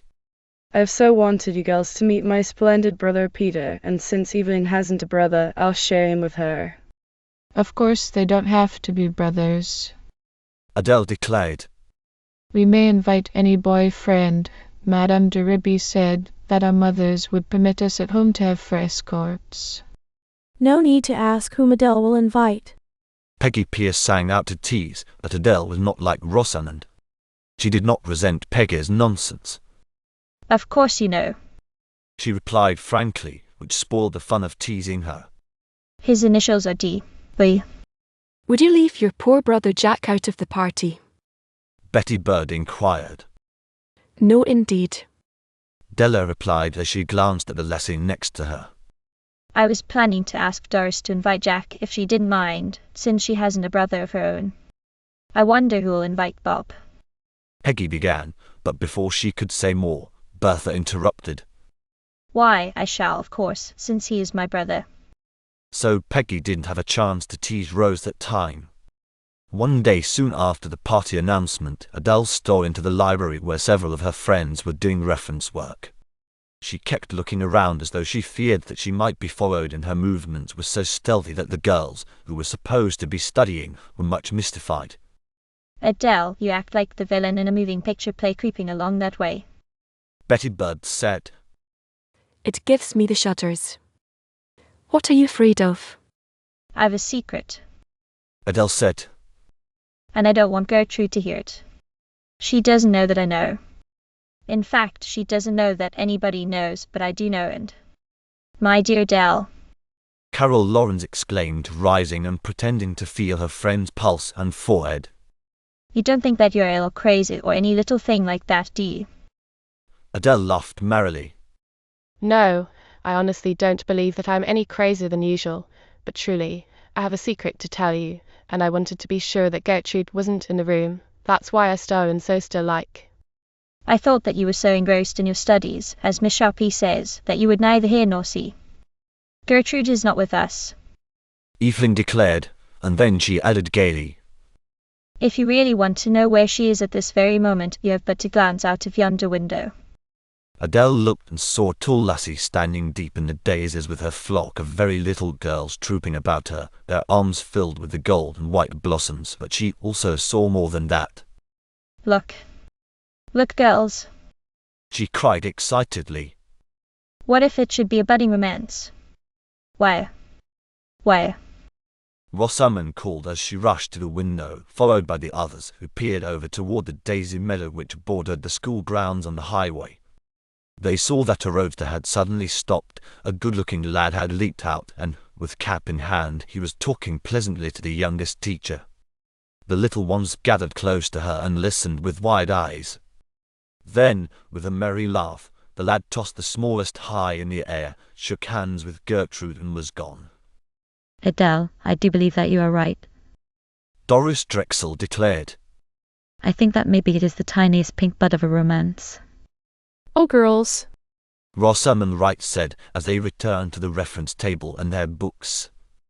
Wouldn't this be a fine title for a love story? The Poor Minister's Daughter Weds a Millionaire. Rosie the romancer would be an equally good one. Star teased. But Adele, all of this time your secret has remained unrevealed. Of course we are brilliant enough to realize that it must be about Gertrude. Now what about her? Something ever so nice. Adele replied. The day of our CEP is also Gertrude's 16th birthday. I just happened to remember it. Now can't we have a surprise party for her inside of the big party for all of us, just like those Chinese boxes, where there's one inside of the other. Deller, what fun that will be. Squealed Betty. Let's do it. Peggy declared. Well then, thumbs up, and all promise absolute secrecy. Adele said. We promise. Came in merry chorus. SHH. Here comes Gertrude. Someone whispered, and a moment later a young lady entered the library. Her friends, including Adele, seemed to be engrossed in their studies, and so she went away, little dreaming of the fun that they were planning. Chapter 25. A String of Pearls. The next afternoon at the 3:30 recreation, the girls met in Adele's room to look over their party dresses and see if snaps and buttons needed sewing on or if ribbons and ruffles needed pressing. A pretty array of fluffy gowns, pink, blue and white, were spread out on their laps, and Tums flew as fast as the needles. Oh, won't we have the very best time? Peggy Pierce was saying. It will be the first real dancing party I have ever attended. Of course, we used to skip about to the tunes of the Victrola at our home parties. But think of it, girls, at this dance there is to be a stringed orchestra from Buffalo and a caterer to serve the refreshments. I wonder where Bertha and Betty are. Adele had just said when the former maiden appeared with a letter in her hand. Girls. Birdie exclaimed, tragically. The young man whom I invited can't come. OH. Isn't that too bad? Doris Drexel declared. And Betty Bird chimed in with. It won't be a nice party at all if Bob Angel isn't here. Then Peggy Pierce added to tease. And someone was going to look so sweet in her fluffy pink dress. If Bob isn't here, our flower will wilt, I fear. Meaning, I suppose, a maiden named Rose. Doris Drexel chanted. Who said Bob wasn't coming? Bertha flashed. She always defended Rosamond. I'm sure I didn't. I changed my mind about asking my brother and I invited Dick Jensen instead. Bob wrote that he would be at the party if he had to walk here on jagged stones. A very devoted brother, I must say. Teddy said meaningly, with a sly side glance at Rosamond, who was trying not to mind the teasing which Peggy seemed so to delight in. Adele. Star said to change the subject, and also because she had been wondering about it.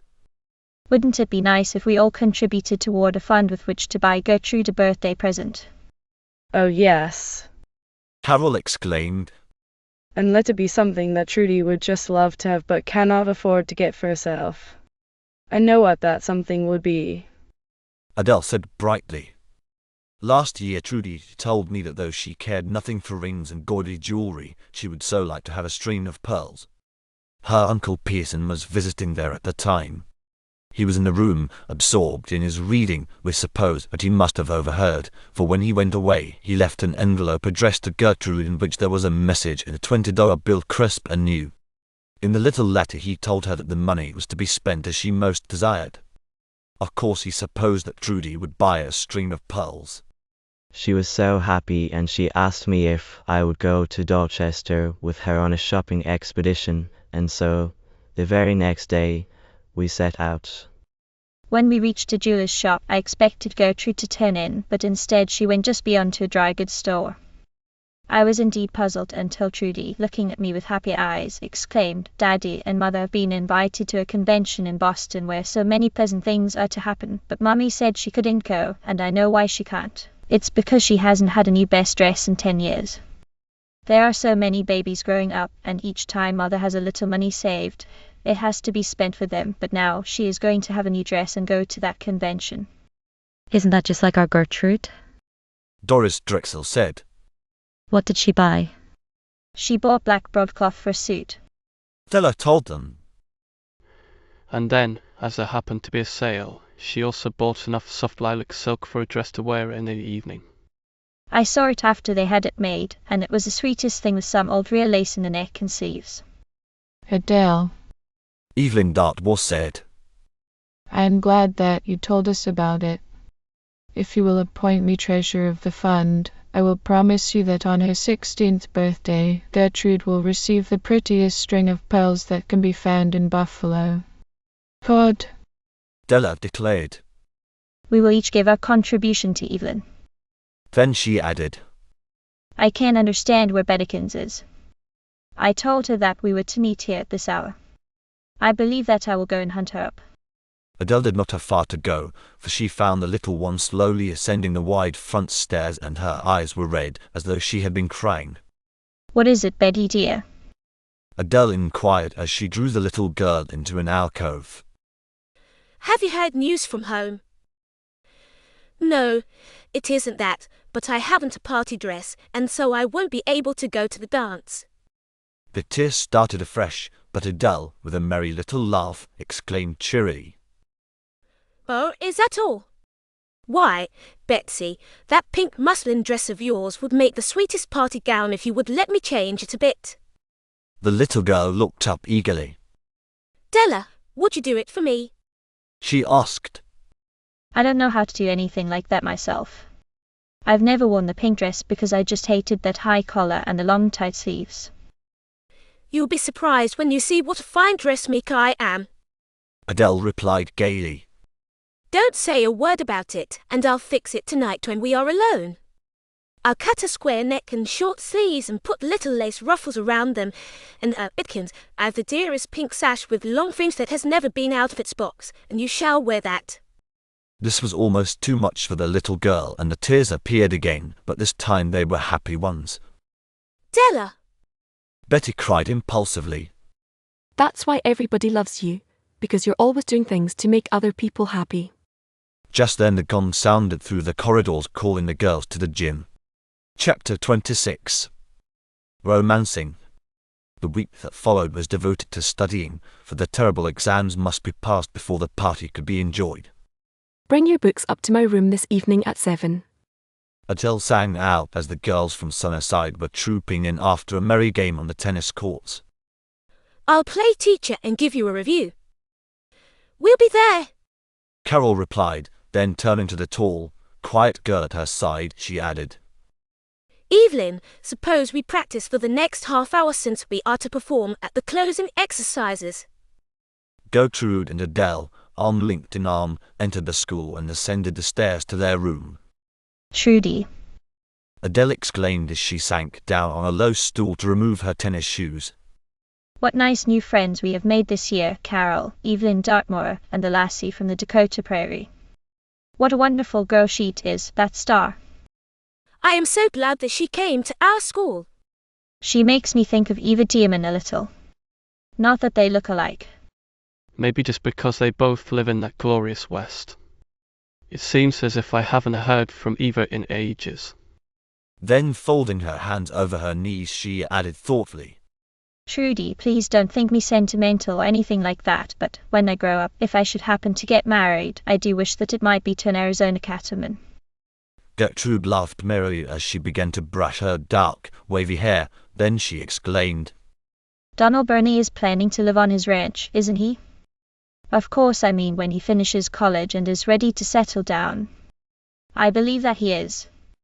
Adele said, springing up. Then she added with a smile, Trudy, are you trying to tease me about Donald the way Peggy delights in teasing Rose about Bob? I feel sorry for Rosamond. Gertrude replied. Her mother is such a social butterfly, and she seems to have no time for her pretty daughter. In fact, she almost never writes to her. I sincerely hope that Rose and Bob will care for each other when they are grown. I wonder who Trudy's prince is going to be. Adele said mischievously as she slipped on the simple muslin that she wore in the evening. I'm going to guess that his initials will be A. Oh. Della, what a romancer you are today. Gertrude exclaimed. Adele laughed gaily. Hark. She said. I hear footsteps approaching down Apple Blossom Alley. A second later there was a merry rapping on the door, and when it was opened, half a dozen maidens appeared and each one was waving a letter. We're the postman brigade. Peggy Pierce called. Miss Sharpie has just finished looking over the mail, and think of it, Della, there are 6 letters for you, and not one for any of the rest of us. Adele's eyes were shining, for her quick glance had noted one of the postmarks. Come in. She called. I am sure that there is interesting news in these letters that you will want to hear. Whom are they all from? Betty Bird asked as the 6 girls sat tailor-wise on the floor. Adele's eyes were glowing. She had peeped into the letter that was on top, and then springing up, she pirouetted around the room waving it in the air. Oh, something so very, very wonderful is going to happen. She cried as she seized Gertrude and gave her a bear hug. Trudy, here's a letter from the person we were just talking about, and it contains the best news. Who do you think is coming from Arizona to attend RC? He then is to stay with me in Sunnyside all this summer? Oh, Della, is it Eva Dearman? Peggy eagerly inquired. Adele nodded happily. Mother wrote to Mr. Dearman and asked if Eva might visit me during the vacation, and I wrote begging her to try to get here in time for the party. She's coming next week with some friends of her Uncle Dick's who are travelling to Buffalo. Who is Eva Dearman? Star asked. I know she must be nice, for you all seem to love her. Oh, indeed we do. Doris Drexel replied.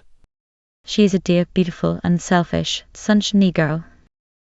She lives on an Arizona cattle ranch with her Uncle Dick Dearman and an orphan friend, Amanda Brown, who married a cowboy named Rusty. I wonder how Amanda is. Betty Bird had just said when Adele, who was reading the letter to herself, gave another wild whoop. Oh. Oh. She cried. How I do wish that I was there to see it and hold it and hug it. Della, hold what? Peggy Pierce inquired.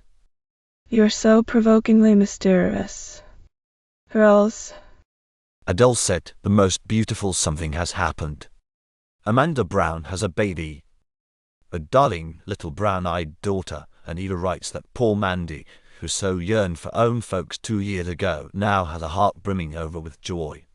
Pete built an adobe house for her down near Silver Creek, only a stone's throw from the big ranch house, and since they have plenty of water, the porch is just covered with blossoming vines.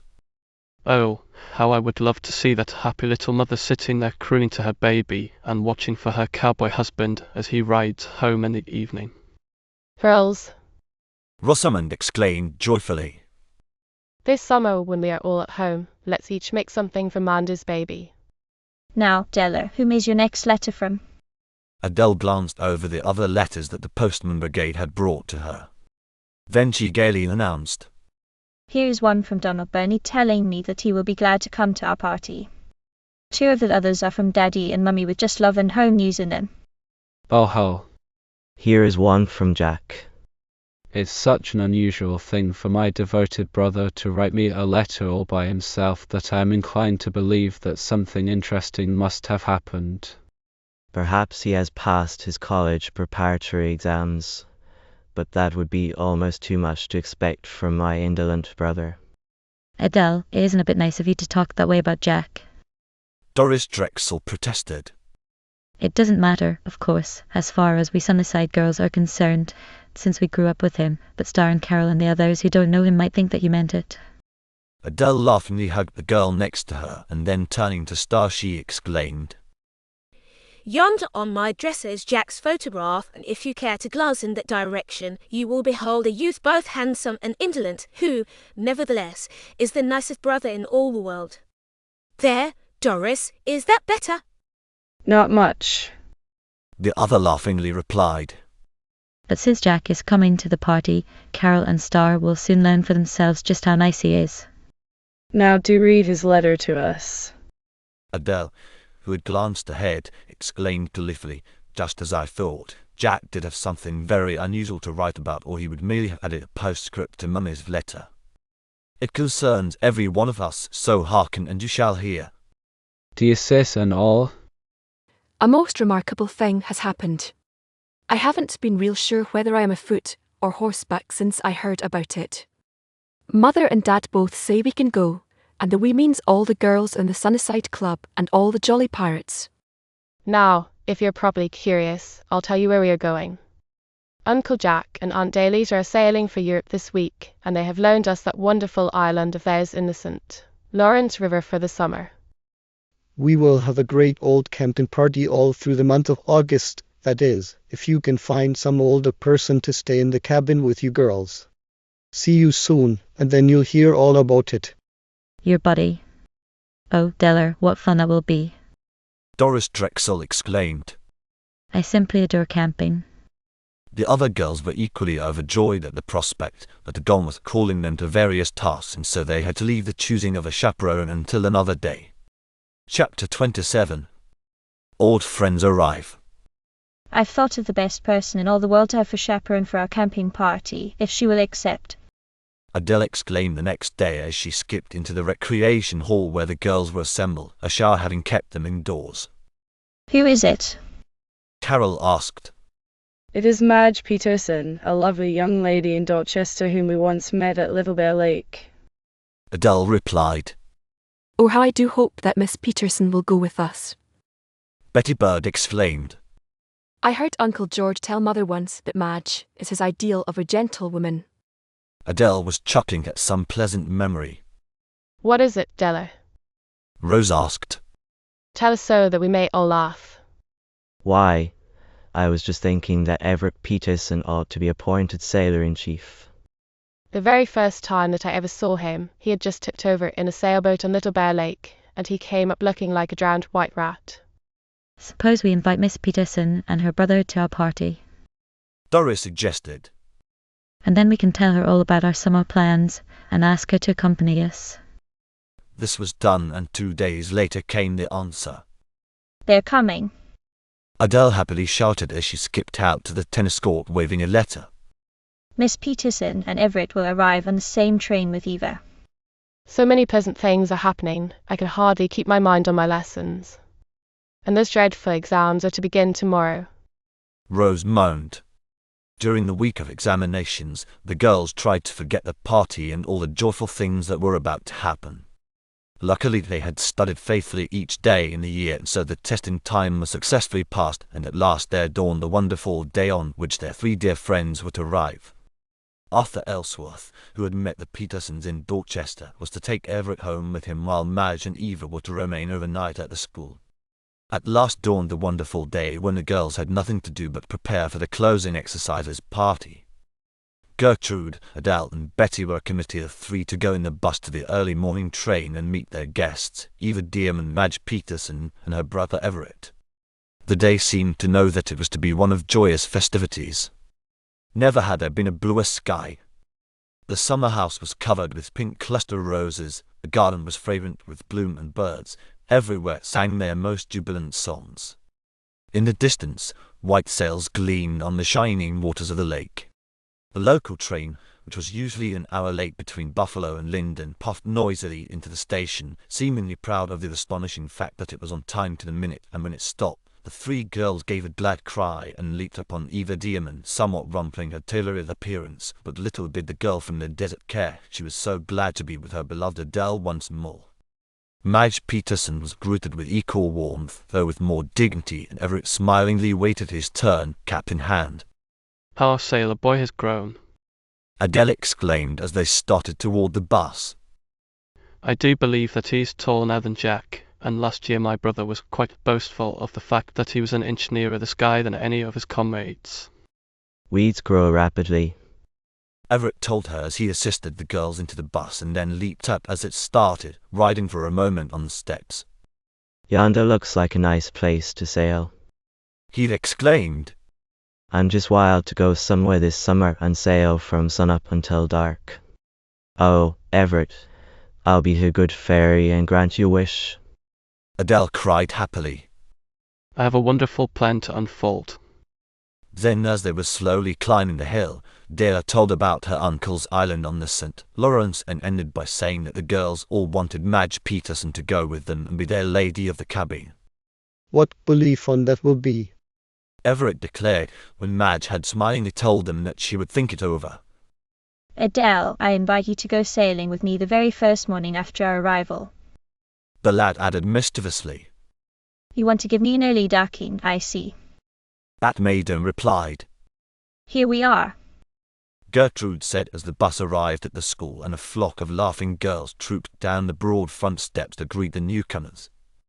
Madame de Ribby was pleased to meet these friends of the girls from Southside, and she told Adele that they might occupy the pretty room in the cupola for the night, and so thither they all flocked.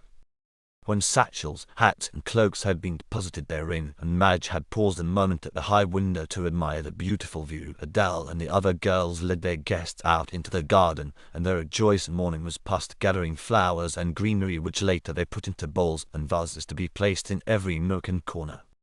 When they all trooped down to the dining room, the other pupils looked almost enviously at the laughing, merry group. They were unfolding their napkins when Adele suddenly exclaimed, Girls, I never until this moment thought. Whatever became of Everett? Betty Bird chuckled. You all left him standing in the hall when you went up to the cupola room. She said. And honestly, girls, I thought he looked scared, being the only boy in the place, and so I went back to keep him company, but just then Arthur Ellsworth came bounding up the front steps. He explained that he had been delayed so he couldn't get to the station, and then away the two boys went. So you see, he is being well cared for. Jack and Bob are coming in on the next train. Doris Drexel said. Donald Burnley, Dick Jensen, and all the jolly pirates will also be arriving then. Adele remarked. Arthur Ellsworth is to go over to the station in his tally-ho to meet them. What fun they will have. Betty Bird exclaimed.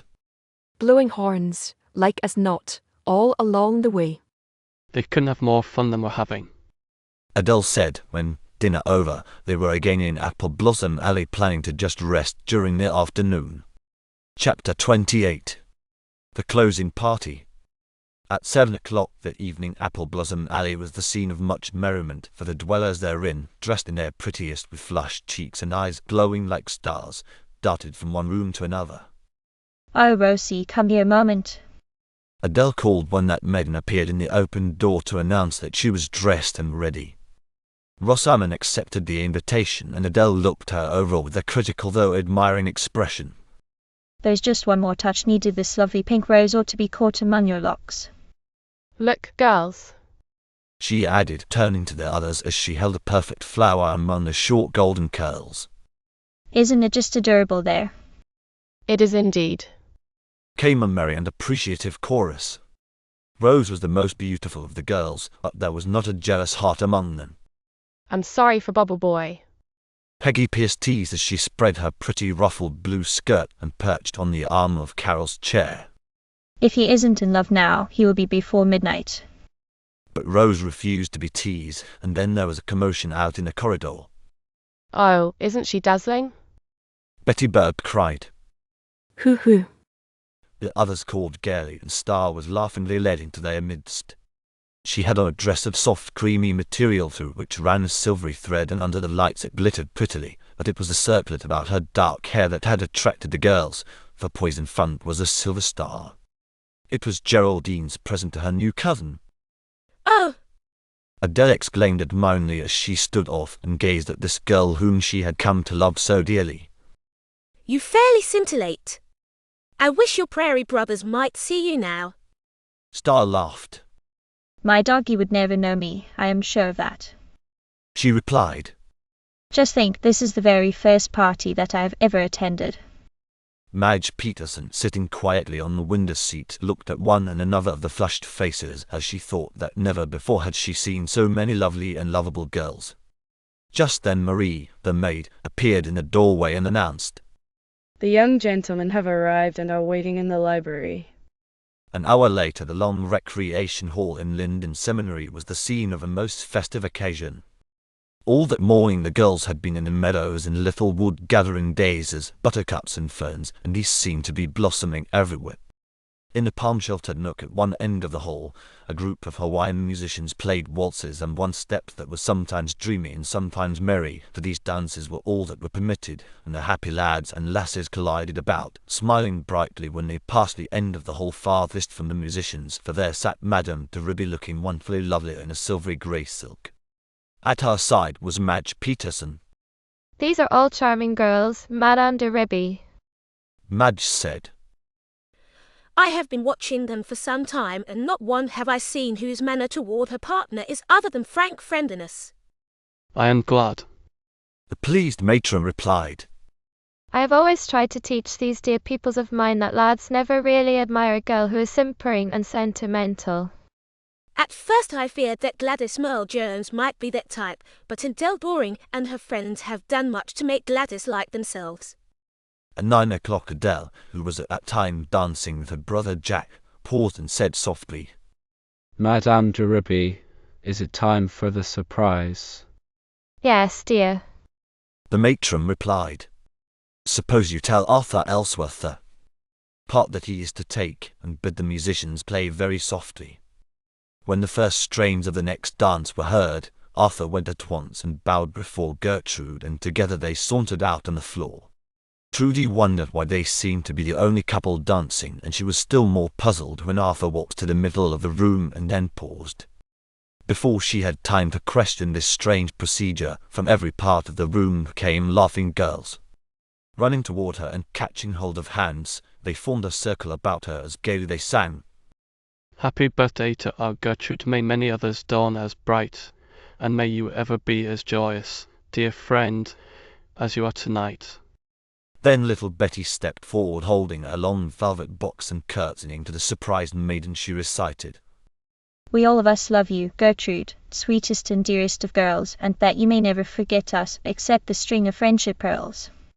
Sudden tears rushed to the eyes of the beautiful lassie, who was indeed dearly loved, but they were tears of gratitude and joy. But I thought no one knew it was my birthday, Trudy said when the pearls had been clasped about her neck. Then she added happily, I love you all too, and I thank you. Gertrude thought her cup of happiness was brimming full, but another sweet joy was coming to her that night. Chapter 29. A bud of a romance. Another hour of dancing passed, and then Madame de Ribby arose and nodded smilingly at Adele. This being a signal upon which they had agreed, all of the girls with their partners fell into line and marched joyously about the hall, then filed out of the wide doors and into the orchard. There a festive scene lay before them. From the branches of the gnarled old trees many gaily colored Chinese lanterns hung, and underneath, small tables were scattered about with graceful Hawaiian waiters in attendance. I feel as though I had been suddenly transported to some magical faraway garden. Adele said to Donald Burley as they sat together at one of the small tables where were also Jack and Doris. There were 4 seated at each table except at one, and they Gertrude Willis and Arthur Ellsworth sat alone. It was on the edge of the orchard, and Trudy, glancing up at the fleecy, slowly drifting clouds, saw emerging a slender crescent moon. From afar they wafted to them the sweet yet plaintive strains of Dressy Waters. It is a wonderfully lovely night, isn't it? the girl said, smiling frankly at the lad whose companionship she so enjoyed. Yes, He replied, and then, as though following aloud a former train of thought, he asked, Gertrude, shall you go this summer with the camping party? Oh, no, Arthur, I am needed at home, and, moreover, I shall try to find some mother who would like me to teach her little ones during vacation. A minister's salary is not princely, you know. She told him brightly. For a moment the lad was thoughtful. Gertrude, He said at last, we are young, I know, to speak of love, but if you think that in time you could care for me, I would be very glad. Then he hurriedly added, I have spoken about it to my Aunt Louise, and she said that she did wish that you would let her help you now, just as if you were really her niece, as I do hope that you will be some day. For a moment there was a happy light in Gertrude's eyes, but when she replied, it was in their old frank way. Arthur, She said, I like you better than anyone else whom I know, and if you do care when we are older, I will gladly become your aunt's niece, but until then, I would rather not accept help. And with that Arthur had to be content. Chapter 30. Farewell, Linden Hall. The next day all was hustle and bustle at Linden Hall. Trunks were being packed and strapped, and Patrick, with Billy's help, was carting them down the back stairs and loading them on a truck. Girls, Adele Doring exclaimed as at last she stood with hat and coat on. I feel like crying one moment, and then the very next, I want to skip and shout for joy. Of course I am sorry to leave Madame de Ribby and all of our dear friends, but oh, I am so eager to see my adorable mother and my giant daddy that it seems as though I can't wait for the train to take me there. I almost wish Captain Nelson would appear and take us in his airplane. If you would like to see someone who is radiantly happy, look at Star. Doris Drexel called, then she added, I don't think it's a bit nice of her to be so glad to leave us. Everyone turned to look at the graceful, well-gowned girl who had suddenly appeared in the doorway, her eyes fairly glowing. I don't want to leave you. Star cried. I want to take every one of you to my wonderful prairie home, and someday you must come, all of you, and meet my splendid brothers, and see the cornfields and the sunsets. Promise me that you will. Indeed I will, if Mummy and Fate will permit. Adele Doring declared. Then a gong in the corridor called them, and bidding farewell to Apple Blossom Alley, where they had had so many pleasant times, they trooped down to the lower hall where Madame de Ribby and the other teachers stood. There were tears in the eyes of the matron, and yet she was smiling as she said goodbye. I shall be lonely without my girls. She told them. But most of you are to return in the fall. Then Adele, who had been appointed spokesman, stepped forward. Madame de Ribby and all of our kind teachers, she said earnestly, we wish to thank you for having made this winter one of the happiest and most profitable of our short lives. The girls have asked me to say that we love you and are grateful. She added simply. Then Arthur Ellsworth appeared with a tally-ho. He had taken the boys to the station and returned for the girls. Patrick followed with another merry crowd in the school bus. As they rolled down the deserted wooded hill road, they sang a song which Adele had composed. Farewell, dear Linden Hall. And so sweet were their mingled voices that even the birds paused their caroling to listen. Then, as they drew up to the station, Adele called. Sunsiders, here endeth another chapter, and the next will be Adele Doring out camping. Betty Bird finished for her. I hope you enjoyed reading the book Adele Doring at boarding school with me. If you like this, please remember to like and subscribe. Please visit at Adonomy if you want to see different types of videos we produce. For statistics on our videos, visit at Adonomy Core. Visit our story reading channel website at https://adonomy.com/adonomy project/adonomy stories/. Happy YouTube travels!